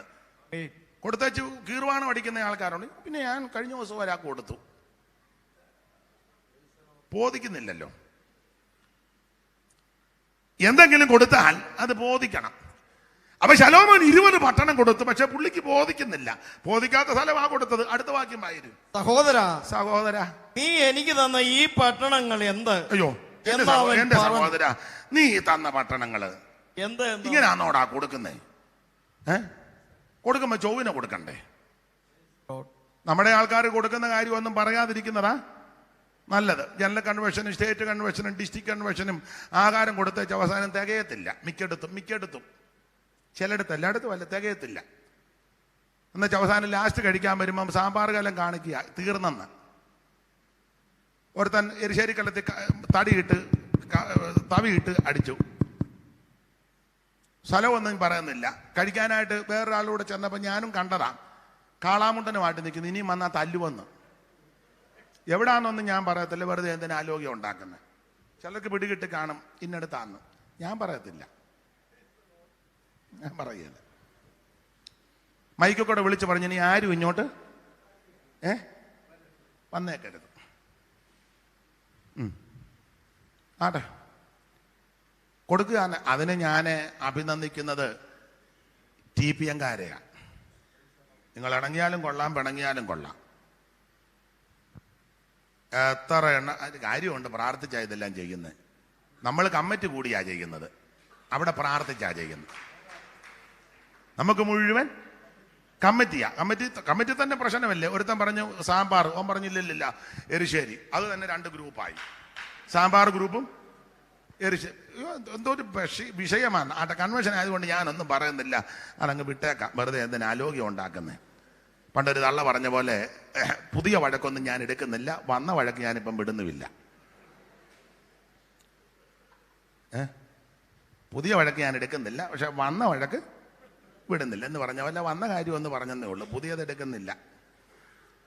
അപ്പൊ എന്തായാലും ശലോമോൻ ഈ സ്ഥലമെല്ലാം കൂടെ കാണാൻ ചെന്ന് ചോദിച്ചു, എന്റെ സഹോദര, നീ ചെയ്തത് ഇങ്ങനാണോ ചെയ്യുന്നത്? നീ എനിക്ക് തന്ന ഈ പട്ടണങ്ങൾ എന്താ എന്നവൻ കൊള്ളുകേലടാ ഇത്. നീ കൊടുത്തത് ഇങ്ങനെ പേരും ഫേസ്ബുക്കിനകത്തും വാട്സപ്പിനകത്തും കുന്തത്തിനകത്തും എല്ലാം പേരും നിന്റെ ഫോട്ടോയും എല്ലാം കൊടുത്തു. എന്തുവാ? വീട് വെച്ച് കൊടുത്തു. 2 മുറി സോപ്പ് പൊട്ടി പോലെ, നിന്ന് ശ്വാസം പോലും വിടാൻ മേല. ഒരു അടുക്കള, തള്ളക്ക് ഒന്ന് തുമ്മിയാൽ ഭിത്തിക്കിട്ട് തല ഇടിക്കും. കൊടുത്തു. ഭയങ്കര കൊടുപ്പാ. മുടിഞ്ഞോനെ കൊടുക്കുന്നെങ്കിൽ ചൊവ്വിനെ കൊടുക്കേ. അല്ല, കൊടുക്കുന്നവന്റെ പട്ടിക്കൂടിന്റെ വില വരുന്നില്ലല്ലോ.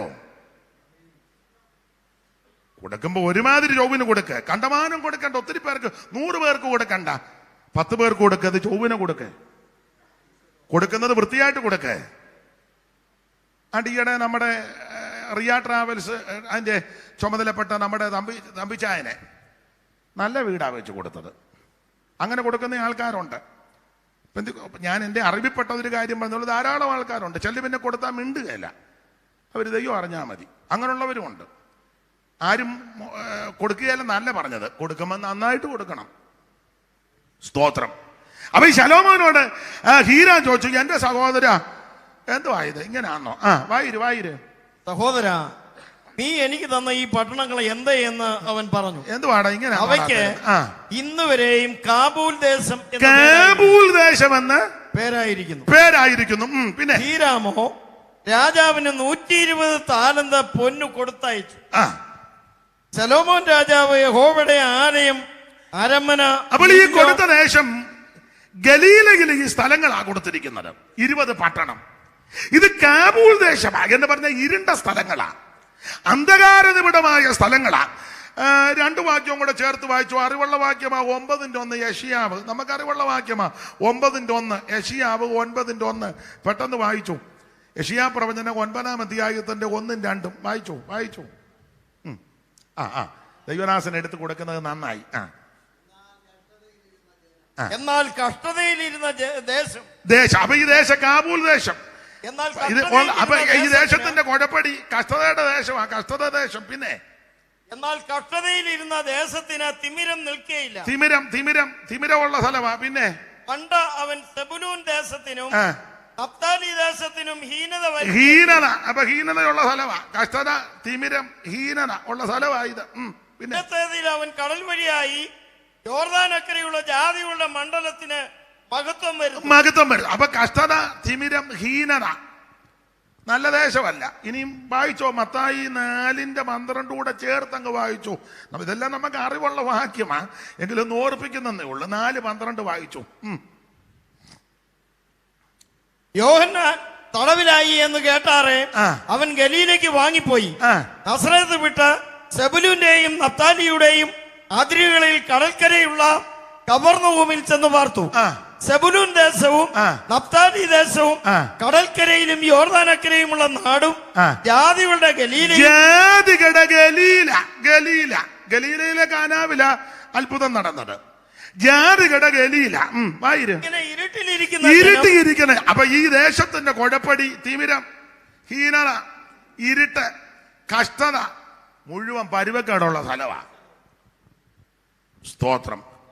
ആ പരുവക്കേടുള്ള സ്ഥലത്താ യേശുവിന്റെ ആദ്യത്തെ മഹത്വം വെളിപ്പെടുന്നത്.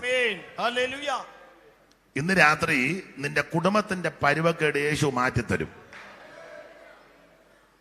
നിന്റെ ജീവിതത്തിന്റെ സകല പരുവക്കേടും ഇന്ന് രാത്രി യേശു മാറ്റും. ദേശത്തിന്റെ സകല ഇരുട്ടും അന്ധകാരവും ഹീനതയും മാറ്റുവാൻ കഴിവുള്ള ഒരുത്തനെയുള്ളൂ, ഒരു മാർഗമേയുള്ളൂ. അത് സുവിശേഷമാണ്, അത് യേശു ക്രിസ്തുവാ. ഞാന് എന്റെ വിഷയം അതല്ലാത്തത് കൊണ്ട് അവിടെ നിന്ന് പറയുന്നില്ല. ഒറ്റ വാക്ക് പറഞ്ഞ ആ ഭാഗം വിട്ടേക്കാം. അല്ലേ നിങ്ങൾ പറയും പുള്ളി വായിച്ച വാക്യം വേറെയാ, പക്ഷെ പറഞ്ഞു വന്നതല്ല വേറെയാ. അല്ലേലും നിങ്ങൾ പറയുമെന്ന് എനിക്കറിയാം.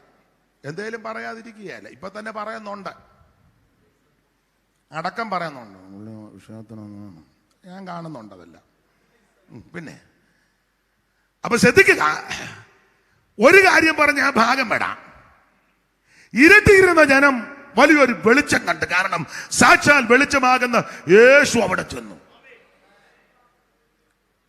അതിന്റെ ആശയം ഇത്രയേ ഉള്ളൂ. സോർരാജാവിന്റെ സമ്പത്ത് കൊണ്ട് ഈ ദേശത്തിന്റെ ഹീനത മാറ്റാൻ ഒത്തില്ല. ശലോമോൻ രാജാവിന്റെ ജ്ഞാനം കൊണ്ടും ഈ ദേശത്തിന്റെ ഹീനത മാറ്റാൻ ഒത്തില്ല. എന്നാൽ ഇതാ ശലോമോനിലും വലിയവൻ, ദൈവാലയത്തെക്കാൾ വലിയവൻ, സ്വർഗത്തെക്കാൾ വലിയവൻ, മോശയിലും വലിയവൻ, ദൈവാലയത്തെക്കാൾ വലിയവൻ, യോനയിലും വലിയവൻ. ഇന്ന് രാത്രി എന്നെ കേൾക്കുന്ന സ്നേഹിത, നിന്റെ സമ്പത്തിന് പരിഹരിക്കാൻ പറ്റാത്തത് യേശു പരിഹരിക്കും. നിന്റെ ജ്ഞാനത്തിനും വിദ്യാഭ്യാസത്തിനും പരിഹരിക്കാൻ പറ്റാത്തത് യേശു പരിഹരിക്കും. ഇന്ന് രാത്രി യേശുവിന്റെ അടുക്കൽ സമർപ്പിക്ക്. യേശുവിന് ആ ജീവിതം കൊടുക്ക്. യേശുവിന്റെ അടുക്കൽ തൃപ്പാരത്തിൽ ഏൽപ്പിക്ക്. യേശു നിന്നെ രക്ഷിക്കും. Praise the Lord.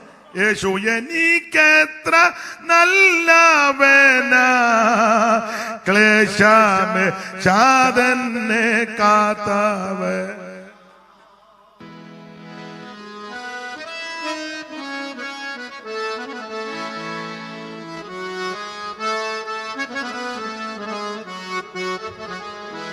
മോനെ നിങ്ങൾക്കും ആ പാട്ടറിയാമേ?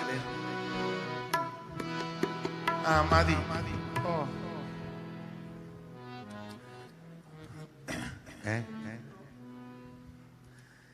അപ്പൊ ശ്രദ്ധിക്കുക,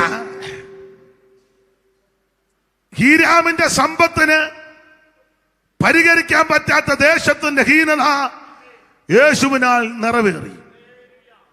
ശലോമോന്റെ ജ്ഞാനം കൊണ്ട് പരിഹരിക്കാൻ പറ്റാത്ത വിഷയത്തിന് യേശു പരിഹാരം വരുത്തി. ഇന്ന് രാത്രി നിന്റെ സമ്പത്തിനും ജ്ഞാനത്തിനും ധനത്തിനും ബലത്തിനും നിന്റെ സംഘടനയ്ക്കും കായബലത്തിനും കൊണ്ടൊക്കെ പരിഹരിക്കാൻ പറ്റാത്ത മുഴുവൻ വിഷയങ്ങളും പരിഹരിക്കുവാൻ, അതിന് നീക്കുപോക്ക് നൽകുവാൻ കഴിവുള്ള നസറേയനാകുന്ന യേശു ഇന്ന് രാത്രി ഇവിടെ വന്നിട്ടുണ്ട്. ആ യേശുവിനായി സമർപ്പിക്കുക, യേശുവിന്റെ കരങ്ങളിൽ കൊടുക്ക്. ഇന്ന് രാത്രി ദൈവം നിന്നെ അനുഗ്രഹിക്കും. യേശുവല്ലാതെ വേറൊരു രക്ഷകൻ ഇകത്തിലുണ്ടോ പറക, മനമേ ഇകത്തിലുണ്ടോ പറക. യേശുവല്ലാതെ വേറൊരു രക്ഷകൻ ഇകത്തിലുണ്ടോ പറക, മനമേ ഇകത്തിലുണ്ടോ പറക. വല്ലഭ പരന്താൻ പരിശുദ്ധ പരന്താൻ, വല്ലഭ പരന്താൻ പരിശുദ്ധ പരന്താൻ, മകത്വ പരന്താൻ, മനമേ മകത്വ പരന്താൻ. യേശുവല്ലാതെ വേറൊരു രക്ഷകൻ ഇകത്തിലുണ്ടോ പറക, മനമേ ഇകത്തിലുണ്ടോ.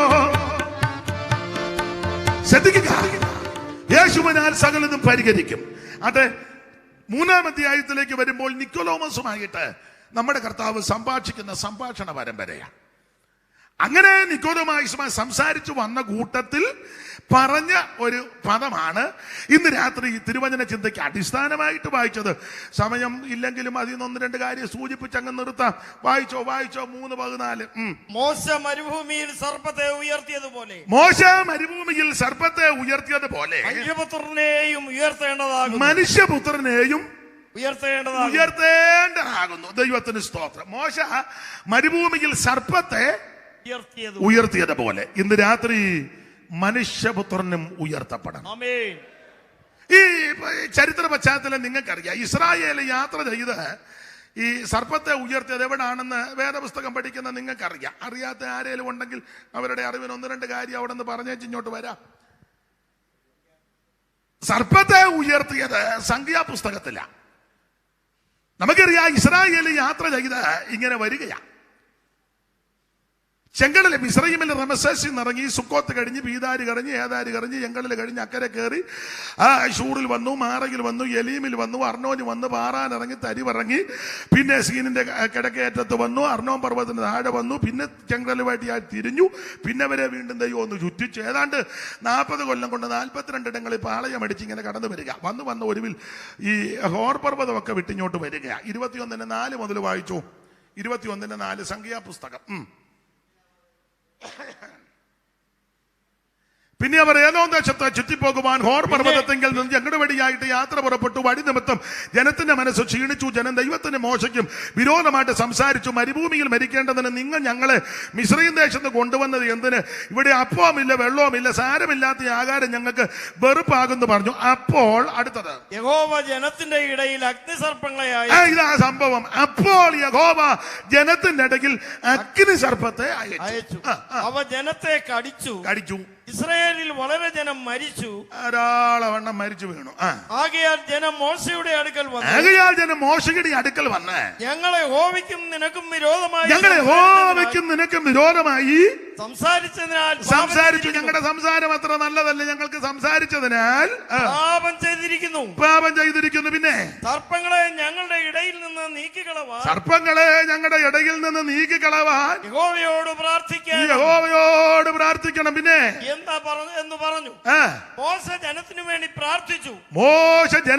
പ്രാർത്ഥിച്ചു. യഹോവ മോശയോട് ഒരു അഗ്നിസർപ്പത്തെ ഉണ്ടാക്കി കൊടിമരത്തിന്മേൽ തൂക്കുക. കടിയേൽക്കുന്നവൻ ആരെങ്കിലും ഈ സർപ്പത്തിന്റെ കടിയേൽക്കുന്നവൻ, അഗ്നിസർപ്പങ്ങളുടെ കടിയേൽക്കുന്നവൻ, എന്റെ ഭാഷയിൽ പറഞ്ഞാൽ താമ്രസർപ്പത്തെ നോക്കിയാൽ അതിനെ നോക്കിയാൽ ജീവിക്കുമെന്ന് അതിനെ നോക്കിയാൽ ജീവിക്കും. ദൈവത്തിന്റെ മകത്ത് ഈ വിഷയം കർത്താവ് പറയുകയാ, മോശ മരുഭൂമിയിൽ സർപ്പത്തെ ഉയർത്തിയതുപോലെ മനുഷ്യപുത്രനെ ഉയർത്തണം. ആമേൻ. പശ്ചാത്തലഭാഗവും ചരിത്രമെല്ലാം ചേർത്ത് വേറെ വാക്യങ്ങൾ കോർത്ത് ഇണക്കി തത്തുല്യമായ ഉദാഹരണങ്ങളും പാട്ടുകളും ഒക്കെ പാടിയ സാധാരണ ഈ ഭാഗം പ്രസംഗിക്കുന്നത്. അപ്പൊ ഞാൻ അങ്ങനെ പ്രസംഗിച്ചാൽ നിങ്ങൾ ചിലര് ഇരുന്ന് കേൾക്കും, ഇവരെഴുന്നേറ്റ് പോകും. അപ്പൊ ഞാൻ ഇവരെ ബഹുമാനിക്കുന്നത് കൊണ്ട് അതെല്ലാം വെട്ടിച്ചുരുക്കുക. ദൈവത്തിന് മഹത്വം. നിങ്ങൾക്ക് ആ ഭാഗമൊക്കെ അറിയാമല്ലോ. ദൈവത്തിന് മഹത്വം. ഈ സംഖ്യാപുസ്തകം 20-ാം അധ്യായം പഠിക്കുമ്പോൾ അവിടെ പ്രധാനമായിട്ട് 2 മരണമാണ്. സംഖ്യ 20 2 മരണം. ഒന്ന് മിറിയാമിന്റെ മരണം, 2 അഹരോന്റെ മരണം. 20-ന്റെ 1ഉം 2ഉം വായിച്ചു.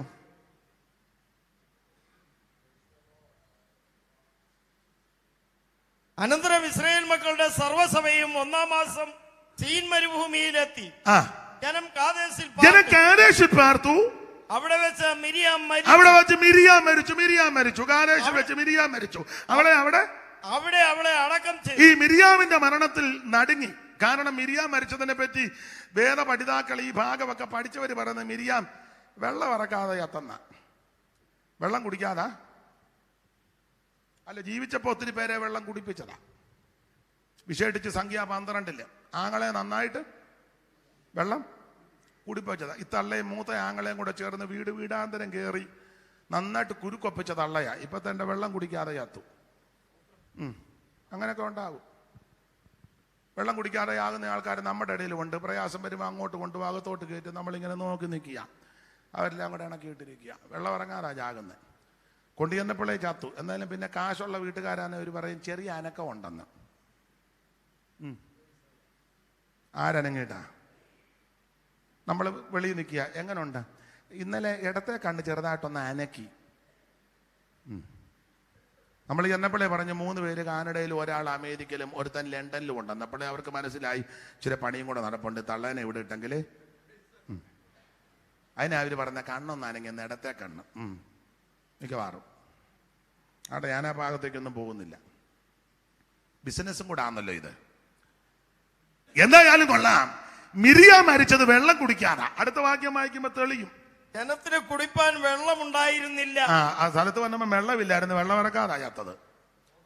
അപ്പൊ മിരിയാം മരിച്ചത് വെള്ളം ഇറങ്ങാനായാത്തത്. 2ാമത്തെ മരണം മൂത്ത ആങ്ങളയുടെ മരണം ആഗറോന്റെ 22 മുതൽ വായിച്ചു. കണ്ണിക തുടങ്ങുന്നത് 22. പിന്നെ ഇസ്രായേൽ മക്കളുടെ സർവ്വസഭയും കാദേശിൽ നിന്ന് യാത്ര പുറപ്പെട്ടു. പെങ്ങൾ മരിച്ചെടുത്ത് ഇവർ പിന്നെ യാത്ര പുറപ്പെട്ടു. ഹോർ പർവ്വതത്തിലെത്തി. ഏദോം ദേശത്തിന്റെ അതിരിങ്കിലുള്ള ഹോർ പർവ്വതത്തിൽ. അതെ, ഞാൻ എല്ലാം വായിപ്പിച്ച് വിവരിക്കുന്നില്ല. അവിടെ വെച്ച് ദൈവം തമ്പുരാൻ മോശയോട് പറഞ്ഞു, അഹരോനെയും എലയാസറിനെയും കൂടെ കൂട്ടിക്കൊണ്ട് മേളിലോട്ട് വരാൻ പറഞ്ഞു. കൊണ്ടുചെന്നു. അഹരോൻ ജനത്തോട് ചേർന്നു. വസ്ത്രമല്ലേ എലയാസർ നിപ്പിച്ചു. അങ്ങനെ അഹരോനും മരിച്ചു. 20-ല് 2 മരണം, പ്രധാനപ്പെട്ട 2 മരണം. പിന്നെ ഇവരെ 21-ാം അധ്യായത്തിൽ ഏലോൻ ദേശത്ത് ചുറ്റിപ്പോകുവാൻ ഹോർ പർവ്വതത്തിങ്കിൽ നിന്ന് ചെങ്കടൽ വഴിയായിട്ട് യാത്ര പുറപ്പെട്ടു. ഇങ്ങനെ യാത്ര പുറപ്പെട്ട് കഴിഞ്ഞപ്പോൾ ഇവര് ആവശ്യമില്ലാത്ത കാര്യങ്ങൾ സംസാരിച്ചു. ഈ അഗ്നിസർപ്പം വന്ന് കടിക്കാൻ കാര്യം 2-3 കാര്യം അവിടെ എടുത്തെഴുതിയിട്ടുണ്ട്. എന്തുവാ വായിച്ചേ? ഹോർ പർവ്വതത്തിൽ നിന്ന് ചെങ്കടവടിയായിട്ട് യാത്ര പുറപ്പെട്ടു. അടുത്തത് പിന്നെ അവർ ഏദോം ദേശത്തെ ചുറ്റിപ്പോകുവാൻ ഹോർ പർവ്വതത്തിൽ നിന്ന് ചെങ്കടൽ വഴിയായി യാത്ര പുറപ്പെട്ടു. വഴി നിമിത്തം ജനത്തിന്റെ മനസ്സ് ക്ഷീണിച്ചു. ജനം ദൈവത്തിനും മോശയ്ക്കും വിരോധമായിട്ട് സംസാരിച്ചു. ഇവര് ദൈവത്തിനും മോശയ്ക്കും വിരോധമായിട്ട് സംസാരിച്ചു. സംസാരം നല്ലതല്ല. ദൈവമക്കൾ വളരെ ശ്രദ്ധിക്കണം. സംസാരം ആരോടാ പറയുന്നത്, എന്തുവാ പറയുന്നത്, എങ്ങനെയാ പറയുന്നത്, നന്നായിട്ട് ശ്രദ്ധിക്കണം. വിവരിക്കുന്നില്ല, ഇത് നല്ല നീളമുള്ളതാ. അതുകൊണ്ട് വളരെ സൂക്ഷിച്ചോണം. പറഞ്ഞേച്ച് പിന്നെ അബദ്ധവാ, ക്ഷമിക്കണം, പറ്റിപ്പോയി, അന്നേരത്തെ ആ അന്തരീക്ഷത്തിൽ അങ്ങ് വേണ്ട. സൂക്ഷിച്ചോണം. സംസാരിച്ചു. 1 സംസാരം നല്ലതല്ല. 2 ജനത്തിന്റെ മനസ്സ് ക്ഷീണിച്ചു. ജനം ദൈവത്തിന് മോശയ്ക്കും വിരോധമായിട്ട് സംസാരിച്ചു. വരുത്തത് മരുഭൂമിയിൽ മരിക്കേണ്ടതിന്. അപ്പൊ ഇവരുടെ സംസാരമാ. 1 ഇവർക്ക് പ്രത്യാശ നഷ്ടപ്പെടുക. മരുഭൂമിയിൽ ഞങ്ങൾ മരിച്ചു പോകും. എങ്ങനെയുണ്ട്? മരുഭൂമിയിൽ മരിക്കേണ്ടതിന് മരിക്കുമെന്ന്, ഞങ്ങൾ ചത്തുപോകുമെന്ന് ഇവർ പണ്ടും അങ്ങനെ പറഞ്ഞാ ചാകുമെന്ന്. അതെ, ഇവർ കൂടെ കൂടെ അങ്ങനെ പറയും. നാവിന്മേലാ ജീവനും മരണവും. എന്തുകൊണ്ടാ വിശേഷം? ഓ ഞാൻ ഇങ്ങനെ തട്ടിയും മുട്ടി. നീ തട്ടിയും മുട്ടിയേ അതിൻ്റെ ആയുസ് തീരുവുള്ളൂ. എന്തുകൊണ്ട് വിശേഷം? ഓ ഞങ്ങൾക്കൊക്കെ എന്നാ വിശേഷം, നിങ്ങൾക്കൊക്കെ അല്ലേ വിശേഷം അല്ല. എന്നാലും ഓ ഞങ്ങളിങ്ങനെ ആമ്പലും വെള്ളം പോലെ പൊങ്ങി. നിന്റെ പൊന്നും കൊടുത്ത നാവ്. എടാ, ഒരു ദൈവ പൈതൽ പറയണം എന്തുകൊണ്ട് വിശേഷം? കൃപയാൽ സന്തോഷമായിട്ടിരിക്കുന്നു, ദൈവം എന്നെ നടത്തുന്നു. ഇത് പറയുമ്പോ തന്നെ നിന്റെ വിഷയത്തിന് വിടുതലുണ്ടാകും. നീ ഉമ്മ കരഞ്ഞും തൂങ്ങിയും പാണ്ടപ്പരപ്പും പറഞ്ഞ് ആര് നിന്റെ കൂടെ വരാൻ ആരാധനയ്ക്ക്? എവിടെ പോന്ന്? പ്രാർത്ഥനയ്ക്ക്. നിന്റെ കൂടെ ഒരു പൂഞ്ഞാൻ പോലും വരികയല്ല. സംസാരമൊന്നും നല്ലതല്ലല്ലോ. അതെല്ലാ ഭാഗവും ഞാൻ എടുക്കുന്നില്ല. ഇവര് മന്നയ്ക്ക് വിരോധമായി പിറുപിറുത്തുക. അതാ അഗ്നിസർപ്പം വരാൻ കാര്യം. മന്നയ്ക്ക് വിരോധമായി വായിച്ചേ. ജനം ദൈവത്തിനും മോശയ്ക്കും വിരോധമായി സംസാരിച്ചു. എല്ലാ ഭാഗവും എടുക്കുന്നില്ല, സംസാരിച്ചു. അടുത്തതാ മരുഭൂമിയിൽ മരിക്കേണ്ടതിന്. മരുഭൂമിയിൽ മരിക്കാൻ ഇവര് പറയാ ഞങ്ങൾ ചാകുവന്ന്. ഈ മരുഭൂമി ചാകുവന്ന്. നിന്നെ കൊല്ലാനാണോ കൊണ്ടുവന്നേ? നിന്നെ മുടിച്ചു കളയാനാണോ കൊണ്ടുവന്നത്? അല്ല. ഇവര് പണ്ട് വന്ന് പറഞ്ഞ് ഞങ്ങൾ ചാകുവന്ന്. അന്ന് പറഞ്ഞ് ഞങ്ങളും ഞങ്ങളുടെ കുഞ്ഞുകുട്ടികളും എല്ലാം ചത്തുപോകുമെന്ന്. വായിച്ചോ 13:1 14:1 മുതൽ. സംഖ്യ തന്നെ ഇത് മറിക്കാതെ കണ്ട് 14:1 മുതൽ വായിച്ചേ. അവിടെയും ചാകുമെന്നാ പറഞ്ഞേ. സംഖ്യാപുസ്തകം 14:1 മുതൽ വായിര്. ജനമാ രാത്രി മുഴുവൻ കരഞ്ഞു. അപ്പോൾ സഭയൊക്കെ ഉറക്കം നിലവിളിച്ചു. ജനം മോശയ്ക്കും അഹരോനും വിരോധമായിട്ട് സംസാരിച്ചു. പിന്നെ ജനമാ രാത്രി മുഴുവൻ കരഞ്ഞു. മുതലക്കണ്ണീരാ മുഴുവൻ കരഞ്ഞു. അടുത്തത് ഇസ്രായേൽ മക്കൾ എല്ലാവരും മോശയ്ക്കും അഹരോനും വിരോധമായിട്ട് പിറുപിറുത്തു. അടുത്തത് സഭയൊക്കെ അവരോട് മിസ്രയീം ദേശത്ത് വെച്ച് ഞങ്ങൾ മരിച്ചുപോയിരുന്നു എങ്കിൽ കൊള്ളായിരുന്നു. നല്ല പ്രത്യാശ. മിസ്രയീം വെച്ച് ചാകുകയായിരുന്നു, നല്ലതായിരുന്നെന്ന്. പിന്നെ അടുത്തത് അല്ലെങ്കിൽ ഈ മരുഭൂമി വെച്ചാന്നേലും വലിയ തരക്കേടില്ല. അടുത്തത് എന്നാലും തരക്കേടില്ല. അടുത്തത് വാളാൽ വീഴേണ്ടതിന് യഹോവ ഞങ്ങളെ ആ ദേശത്തേക്ക് കൊണ്ടുപോകുന്നത് എന്തിന്? അടുത്തത് ഞങ്ങളുടെ ഭാര്യമാരും മക്കളും കൊള്ളയായി പോകുമല്ലോ. മതി, നല്ല വർത്താനമാ. ഞങ്ങളുടെ ഭാര്യമാരും പിള്ളേരും എല്ലാം കൊള്ളയാകുമെന്ന്. ദൈവം ഞങ്ങളെ അങ്ങോട്ട് എന്തിനാ കൊണ്ടുപോകുന്നത്? മിസ്രയീമിൽ വെച്ച് ചാകുകാരുന്ന നല്ലതാ. ഈ മരുഭൂമിയാന്നേലും വലിയ കുഴപ്പമില്ല. വാളാൽ വീഴേണ്ടതിന് യഹോവ ഞങ്ങളെ ആ ദേശത്തേക്ക് കൊണ്ടുപോകുന്നത് എന്തിന്? ഞങ്ങളുടെ പെണ്ണുങ്ങളും പിള്ളേരും എല്ലാം കൊള്ളയാകുമെന്ന്. കൊള്ള ഭാര്യമാരും. ഞാനങ്ങ് പെണ്ണുങ്ങളെന്ന് പറഞ്ഞതേ ഉള്ളൂ. എനിക്ക് ഇച്ചിരി സ്റ്റാൻഡേർഡ് കുറവാ. ഞങ്ങളുടെ ഭാര്യമാരും പിള്ളേരും എല്ലാം കൊള്ളയാകും. ദൈവം ഇത് കേട്ടു. ദൈവം കേട്ട് ഈ വാക്കൊക്കെ വളരെ ശ്രദ്ധിക്കണം.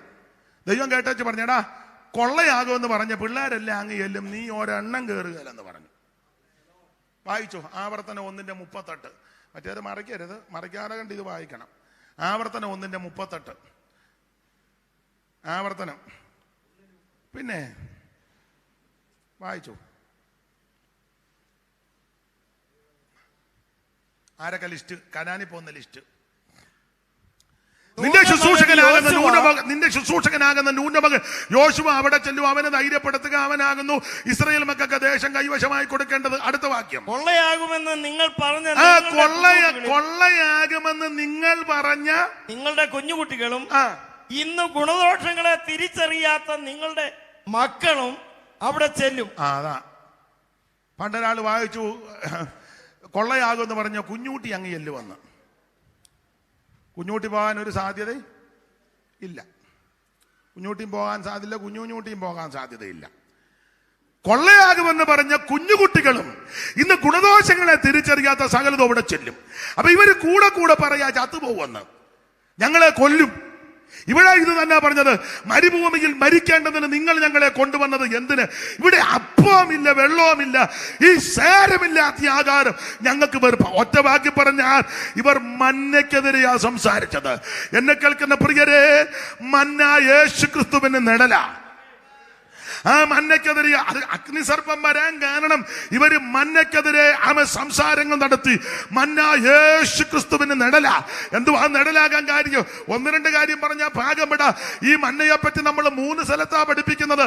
പുറപ്പാട് പുസ്തകം 16-ാം അധ്യായം 31-ാം വാക്യവും, സംഖ്യാപുസ്തകം 11-ന്റെ 8-ാം വാക്യവും, ഇപ്പം വായിച്ച 21-ാം അധ്യായം 4 മുതലുള്ള വാക്യവും. 3 സ്ഥലത്ത് 3 ഫലമാ. പുറപ്പാട് 16:31 തേൻ കൂട്ടിയ ലോശ പോലെ, സംഖ്യ 11-ന്റെ 8 എണ്ണ ചേർത്ത ലോശ. ഇപ്പൊ പറയാ സാരമില്ലാത്ത യാഗം. എല്ലാം ഞാൻ വ്യാഖ്യാനിക്കുന്നില്ല, ഞങ്ങൾക്ക് വെറുപ്പാണെന്ന്. ഒരു കാര്യം ദൈവമക്കളോ പറയാ, മന്നയ്ക്കൊരു കുഴപ്പവുമില്ല. കുഴപ്പം എനിക്ക് നിങ്ങൾക്കുമാ. മന്നയ്ക്ക് യാതൊരു കുഴപ്പമില്ല. കുഴപ്പം എനിക്ക് നിങ്ങൾക്കുമാ. കാരണം മന്ന യേശു ക്രിസ്തുവിന് നിഴല. അതിന് തെളിവ് ഒന്ന്, ഈ മന്ന ഉയരത്തിൽ നിന്ന് പൊഴിഞ്ഞു വന്നതാ. തിരുവചനം പഠിപ്പിക്കുന്നത് അവൻ ആകാശത്ത് നിന്ന് അപ്പം വർഷിപ്പിച്ചത് മന്ന യേശുവിന് നിഴല എന്ന് പറഞ്ഞാൽ ഇത് മുകളിൽ നിന്ന് വന്നതാ മന്ന. മുകളിൽ നിന്ന് വന്ന ഒരുവനെയുള്ളൂ, യേശു ക്രിസ്തു മാത്രം.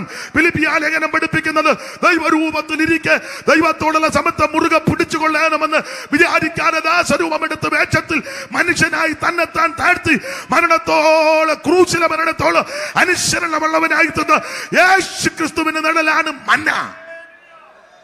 മോനെ മൈക്കൊന്നുകൂടെ നന്നാക്കണം. ഞാൻ ഒത്തിരി സ്ട്രെയിൻ ചെയ്യാതായിട്ട് വരുന്നു. സുഖകരമല്ല. നന്നായിട്ട് യോഗം തീരുമ്പം പരുവക്കേടാകരുത്. ഞാൻ ആദ്യം സംസാരിച്ച പരുവത്തിനാക്ക്.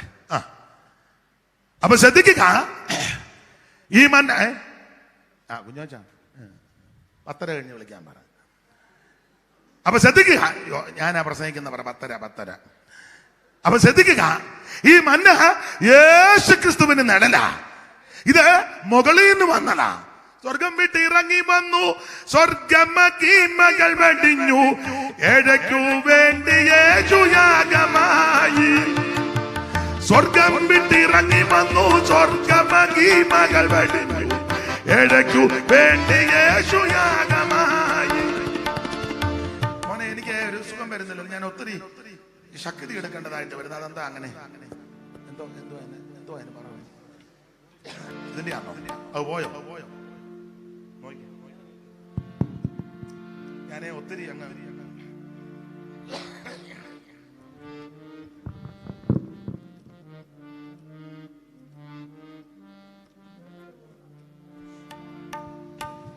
ഹല്ലേലൂയ.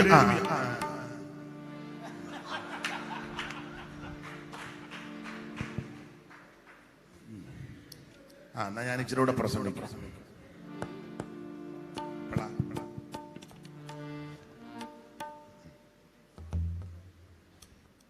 സ്തോത്രം. ഈ പരുവത്തിന് നിൽക്കട്ടെ. അപ്പൊ ഈ മന്ന യേശു ക്രിസ്തുവിന് നിഴല. ഒന്ന്, ഇത് മുകളിൽ നിന്ന് വന്നതാ മന്ന. മുകളിൽ നിന്ന് വന്ന ഒരുവനെയുള്ളൂ, യേശു ക്രിസ്തു മാത്രം.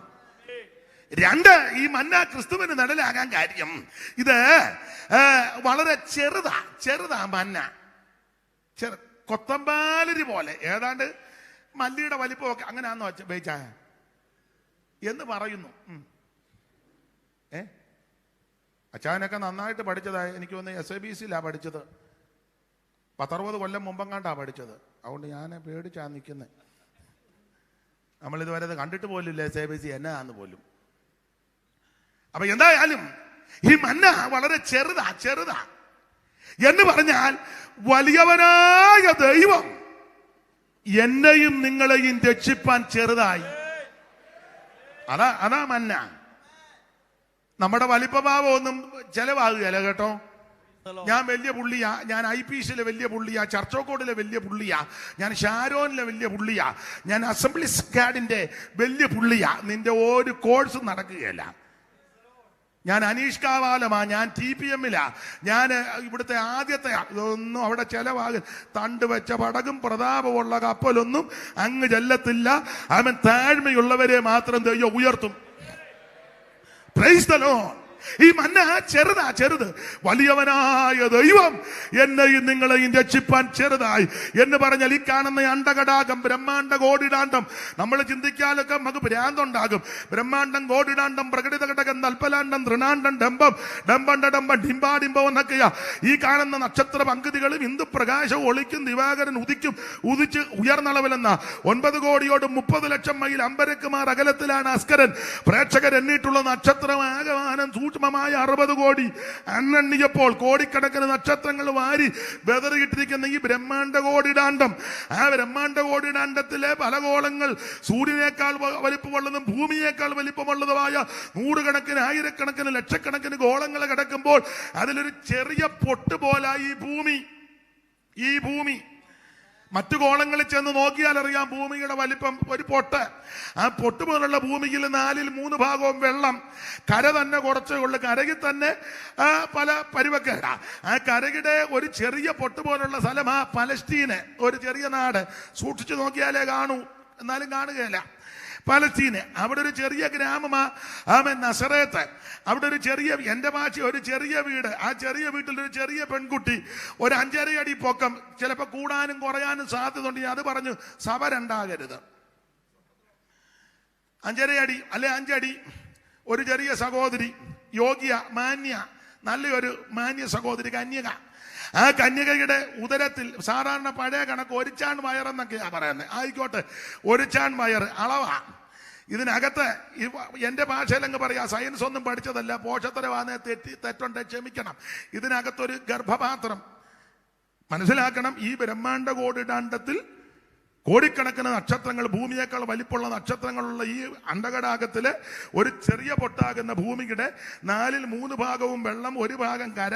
ആ കരയുടെ ഒരു ചെറിയ പൊട്ട് പോലുള്ള പലസ്തീനിൽ, ഒരു ചെറിയ ഗ്രാമത്തില്, ഒരു ചെറിയ വീട്ടില്, ഒരു ചെറിയ സഹോദരിയുടെ ഉദരത്തിനകത്ത് ഒരു ചെറിയ ഗർഭപാത്രത്തിൽ വലിയവനായ ദൈവം ഉരുവായെന്നാണ്.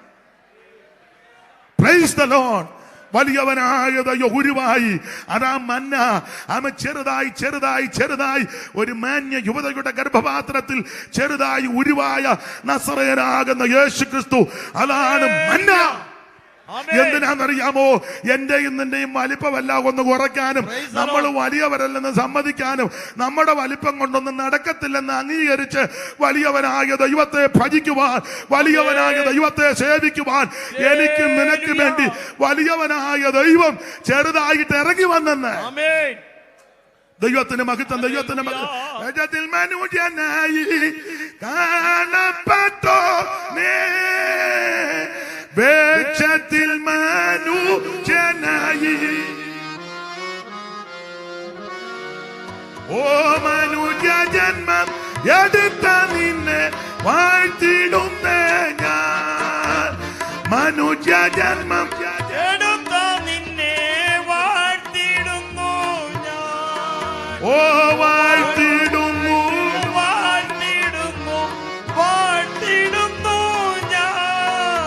എന്റെ ജഗനെ നന്ദിയോടെ. ശ്രദ്ധിക്കുക, ഈ മന്ന യേശു ക്രിസ്തുവിന്റെ നിഴലാ. അപ്പോൾ 1, ഇത് മുകളിൽ നിന്ന് വന്നതാ. 2, ഇത് ചെറുതായി, വലിയവനായ ദൈവം ചെറുതായി എന്നെ നിങ്ങളെയും രക്ഷിക്കാൻ. ഒരു കാര്യം ഇവിടെ പറഞ്ഞ ആ ഭാഗം ഇവിടെ. 3, മന്ന വാതിൽക്ക കിടപ്പുണ്ട്. വാതിൽ തുറന്ന് അതിരാവിലെ 12:30 ചെല്ലരുത്. അതിരാവിലെ തുറന്ന് ചെല്ലുമ്പോൾ വാതൊക്കെ മഞ്ഞിനകത്താ. മഞ്ഞും മഞ്ഞയും കൂടെ രാത്രി പൊടിക്കുന്നത്. മഞ്ഞും അതിനകത്ത് മഞ്ഞ് തട്ടി മാറ്റുമ്പോൾ അകത്ത് മന്ന എന്ന് പറഞ്ഞാൽ വാതുക്ക കിടപ്പുണ്ട്. രക്ഷ വാതുക്കല. നീ രക്ഷ തേടി വണ്ടിക്കൂലി മുടക്കി കിഴക്കോട്ടും പടിഞ്ഞാട്ടും തെക്കോട്ടും ഒന്നും നീ പോകണ്ട. രക്ഷ നിന്റെ വാതുക്കലുണ്ട്. ഇത് സുപ്രസാര കാലമാ. ഇത് രക്ഷാ ദിവസമാ. 5 പൈസ മുടക്കണ്ട, 1 കാശ് മുടക്കണ്ട, 1 മൈൽ നടക്കണ്ട. ഇന്ന് രാത്രി ഞാൻ സാധാരണ ഞങ്ങൾ ഉപദേശിമാര് കയ്യും കാലും ഒക്കെ പൊക്കാൻ പറയും. ഇതൊന്നും ഞാൻ പറയുന്നില്ല.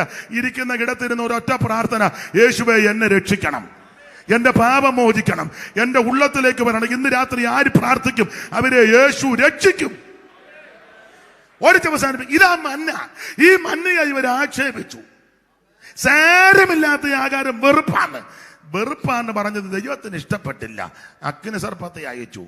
പാമ്പ് വന്ന് ഊടുപാട് കടിച്ചു കുറെ എണ്ണം ചത്തു, കുറെ എണ്ണം കടി കിട്ടാതിരിക്കാൻ ഓടി, വേദന കൊണ്ട് ഓടി. അപ്പോൾ മോശയോട് ദൈവം പറഞ്ഞു, ഒരു പിത്തള സർപ്പത്തെ അങ്ങോട്ട് താമര സർപ്പത്തെ ഉയർത്താൻ പറഞ്ഞു. അഗ്നി സർപ്പത്തിന്റെ കടിയേറ്റവൻ ആ താമര സർപ്പത്തെ നോക്കിയാൽ അവന് വിടുതല. ഇന്ന് രാത്രി എല്ലാം വിവരിക്കുന്നില്ല. ഈ താമര സർപ്പത്തിന്റെ 1-2 പ്രത്യേകത പറഞ്ഞങ്ങ് നിർത്താം. അതിനെയുള്ള സമയം അതിക്രമിച്ചിരിക്കുന്നു. കർത്താവിന്റെ മഹത്വം. എന്തുവാ ഈ താമര സർപ്പത്തിന്റെ പ്രത്യേകത? അതിലൊന്ന്, ഈ താമര സർപ്പം കനാൻ ദേശത്തിന് വെളിയിൽ വെച്ചാണ് ഈ സംഭവം നടക്കുന്നത്. നമ്മുടെ കർത്താവും അങ്ങനെ തന്നെയാ, പാളയത്തിന് പുറത്ത് വെച്ച്. വ്യാഖ്യാനിക്കാൻ നേരമില്ലാത്തത് കൊണ്ടാണ് ഇത് യേശു ക്രിസ്തുവിന് നിഴലായിട്ട് നിൽക്കുക. സ്തോത്രം. പാളയത്തിന് പുറത്ത്. 2, ഈ താമര സർപ്പമാകാൻ, താമര ചുമ്മാ ഇരുന്ന സർപ്പമാകുകയല്ല. ആ താമര സർപ്പത്തിന് ഒത്തിരി അടി കൊണ്ടിട്ടുണ്ട്. അടിച്ചടിച്ചടിച്ചടിച്ചാ ഇത് സർപ്പമാക്കിയെടുത്തേക്കുന്നത്. അത് നമ്മുടെ കർത്താവിൻ്റെ കഷ്ടാനുഭവങ്ങളെയും പങ്കപ്പാടിനെയും ഓർപ്പിക്കുന്നതാണ്. ഇന്ന് രാത്രി സ്നേഹിത, എനിക്കും നിനക്കും വേണ്ടി യേശു പങ്കപ്പാടുകൾ സഹിച്ചു. മുൾക്കിരിയുടെ ധാരിയായി, മുഖത്തെ രോമം പിടിതെടുക്കപ്പെട്ടവനായി, കണ്ണ് മൂടിക്കെട്ടി കന്നത്തടിയേറ്റ് കാർക്കിച്ച് തുപ്പലേറ്റ് ആമൻ കുനിയപ്പെട്ട് നിൽക്കുന്ന യേശുവിന്റെ മുതുകത്തെ ചാട്ടമാറുകൊണ്ട് ഘോരമായ പ്രകരം. ദൈവത്തിന്റെ മഹത്വം. യാതൊരു ദാക്ഷിണ്യം കൂടാതെ റോമൻ പടയാളികൾ യേശുവിനെ അടിക്കുക, അതെല്ലാം അവിടുന്ന് വഹിച്ചു. അടിയേറ്റ്, നിന്നയേറ്റ്, പീഡകളേറ്റ്, പങ്കപ്പാട് സഹിച്ച ആമൻ നമുക്ക് വേണ്ടി അവിടുന്ന് ഉയർത്തപ്പെട്ടത്. ഈ താമര സർപ്പം അടിയേറ്റ സർപ്പമായി തീർന്നത്. ദൈവത്തിന്റെ മഹത്വം. ഒരു കാര്യം, 1-2 കാര്യമൂടെ പറഞ്ഞ് ആമൻ അങ്ങ് നിർത്താം. 3, ഈ താമര സർപ്പം തന്നെത്താൻ ഉയർന്നതല്ല, ഇതിനെ ഉയർത്തിയതാണ്. ഇന്ന് രാത്രി യേശുവിനെ ഉയർത്തണം. ഞാനത് വ്യാഖ്യാനിക്കുന്നില്ല. ദൈവത്തിന്റെ മഹത്വം. അത് തന്നെത്താൻ ഉയർന്നതല്ല, അതിനെ ഉയർത്തിയതാണ്. ദൈവത്തിന്റെ മഹത്വം. ഇന്ന് രാത്രി കർത്താവിനെ ഉയർത്തണം. അവസരം കിട്ടുന്നിടത്തെല്ലാം യേശുവിനെ ഉയർത്തണം. ദൈവത്തിന്റെ മഹത്വം. മാത്രമല്ല, ഈ താമര സർപ്പം ആമൻ സ്തോത്രം തിളങ്ങുന്ന വസ്തുവ എന്ന് പറഞ്ഞാൽ യേശുവിന്റെ മഹിമയെ കാണിക്കുന്നതാണ്. യേശുവിന്റെ മഹിമ, യേശുവിന്റെ മഹത്വം, യേശുവിന്റെ ശ്രേഷ്ഠത എല്ലാം വിവരിക്കുന്നില്ല. ഞാൻ ആ പോയിന്റ് മാത്രം പറഞ്ഞങ്ങ് നിർത്തുക. അല്ലെ നിങ്ങൾ പറയും, താമര സർപ്പത്തെ പറ്റി വായിച്ചേച്ച് പുള്ളി അതിനെപ്പറ്റി ഒന്നും പറഞ്ഞില്ല. അതുകൊണ്ട് ഇനി നിങ്ങൾ അറിയാം, എന്നേക്കാൾ നന്നായിട്ട് അറിയാമല്ലോ. ദൈവത്തിന്റെ മഹത്വം. ഇത് തിളങ്ങുന്ന വസ്തുവ എന്ന് പറയുക. സൂര്യന്റെ കിരണം അങ്ങോട്ട് നിബദിച്ച് കഴിയുമ്പോൾ ആ കൊടിമരത്തിൽ ഉയർത്തപ്പെട്ട താമര സർപ്പം നിന്ന് തിളങ്ങും എന്ന് പറഞ്ഞാൽ യേശുവിന്റെ മഹിമ, യേശുവിന്റെ മഹത്വം, യേശുവിന്റെ തേജസ്. ഇതുപോലെ ശ്രേഷ്ഠനാകുന്ന, യോഗ്യനാകുന്ന, ഉന്നതനാകുന്ന, മഹിമയുള്ള വേറൊരുവൻ ഇല്ല. അവനോട് തുല്യപ്പെടുത്തുവാൻ ഒരുത്തനുമില്ല. ഊനമില്ലാത്തവൻ, പാപമില്ലാത്തവൻ, പാപം ചെയ്യാത്തവൻ, പാപമേശാത്ത, പാപം തീണ്ടാത്ത പരമവിശുദ്ധനാണ് ക്രിസ്തു. ഈ താമര സർപ്പത്തിന് ആമൻ തിളക്കമുണ്ട്. യേശുവിന്റെ മഹിമ. 2 കാര്യം കൂടെ പറഞ്ഞ് നിർത്തുക. വ്യാഖ്യാനിക്കുന്നില്ല, നിർത്തുക. അതായത് ഞാൻ പുസ്തകമൊക്കെ നേരത്തെ മടക്കി വെച്ചിരിക്കുക. നിങ്ങൾ ചിന്തിക്കരുത് പുള്ളി പയ്യെ നിൽക്കുക. നിർത്തി വേച്ചാനും സന്തോഷം വന്നോട്ടെ. എന്നാ കുഞ്ഞോനച്ചാൻ്റെ വാച്ചും പിടിച്ചു. നിർത്തി. ഈ താമര സർപ്പത്തിന്റെ 2 കാര്യം കൂടെ വാക്യം വായിപ്പിക്കുന്നില്ല. 2 കാര്യം. കടിക്കാമെന്ന സർപ്പത്തിന് വിഷമുണ്ട്, ഉയർത്തപ്പെട്ട സർപ്പത്തിന് വിഷമില്ല.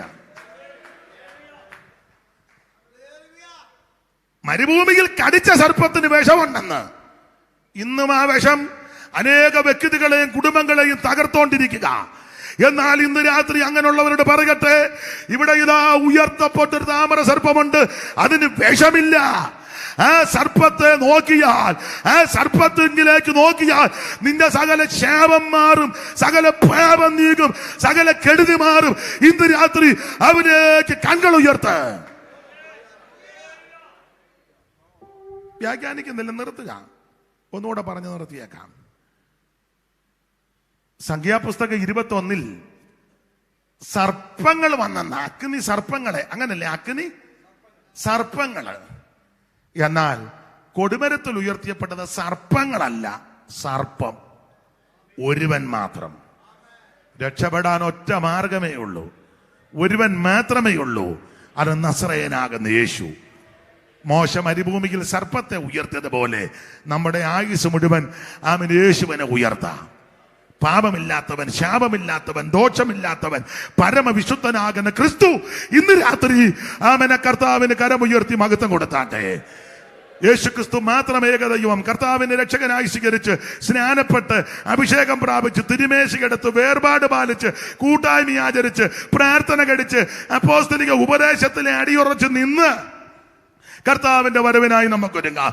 എല്ലാവരും ഒരു നിമിഷം ഒന്ന് പ്രാർത്ഥിച്ചാട്ടെ. എല്ലാവരും ഇന്ന് രാത്രി ഒന്ന് സമർപ്പിച്ചാട്ടെ. നമുക്ക് വേണ്ടി ജീവനെ തന്നവൻ, നമുക്ക് വേണ്ടി രക്തം ചിന്തിയവൻ, നമ്മെ രക്ഷിച്ച് വിടുവിച്ച കർത്താവിനെ അല്പസമയങ്ങൾ എല്ലാവരും ദൈവത്തെ മഹത്വപ്പെടുത്തിയാട്ടെ. ഓ ദൈവത്തിന് മഹത്വം, ദൈവത്തിന് മഹത്വം, ദൈവത്തിന് മഹത്വം, ദൈവത്തിന് മഹത്വം, ദൈവത്തിന് മഹത്വം, ദൈവത്തിന് മഹത്വം. അല്പസമയങ്ങൾ എല്ലാവരും കർത്താവിന് മഹത്വം കൊടുത്താട്ടെ.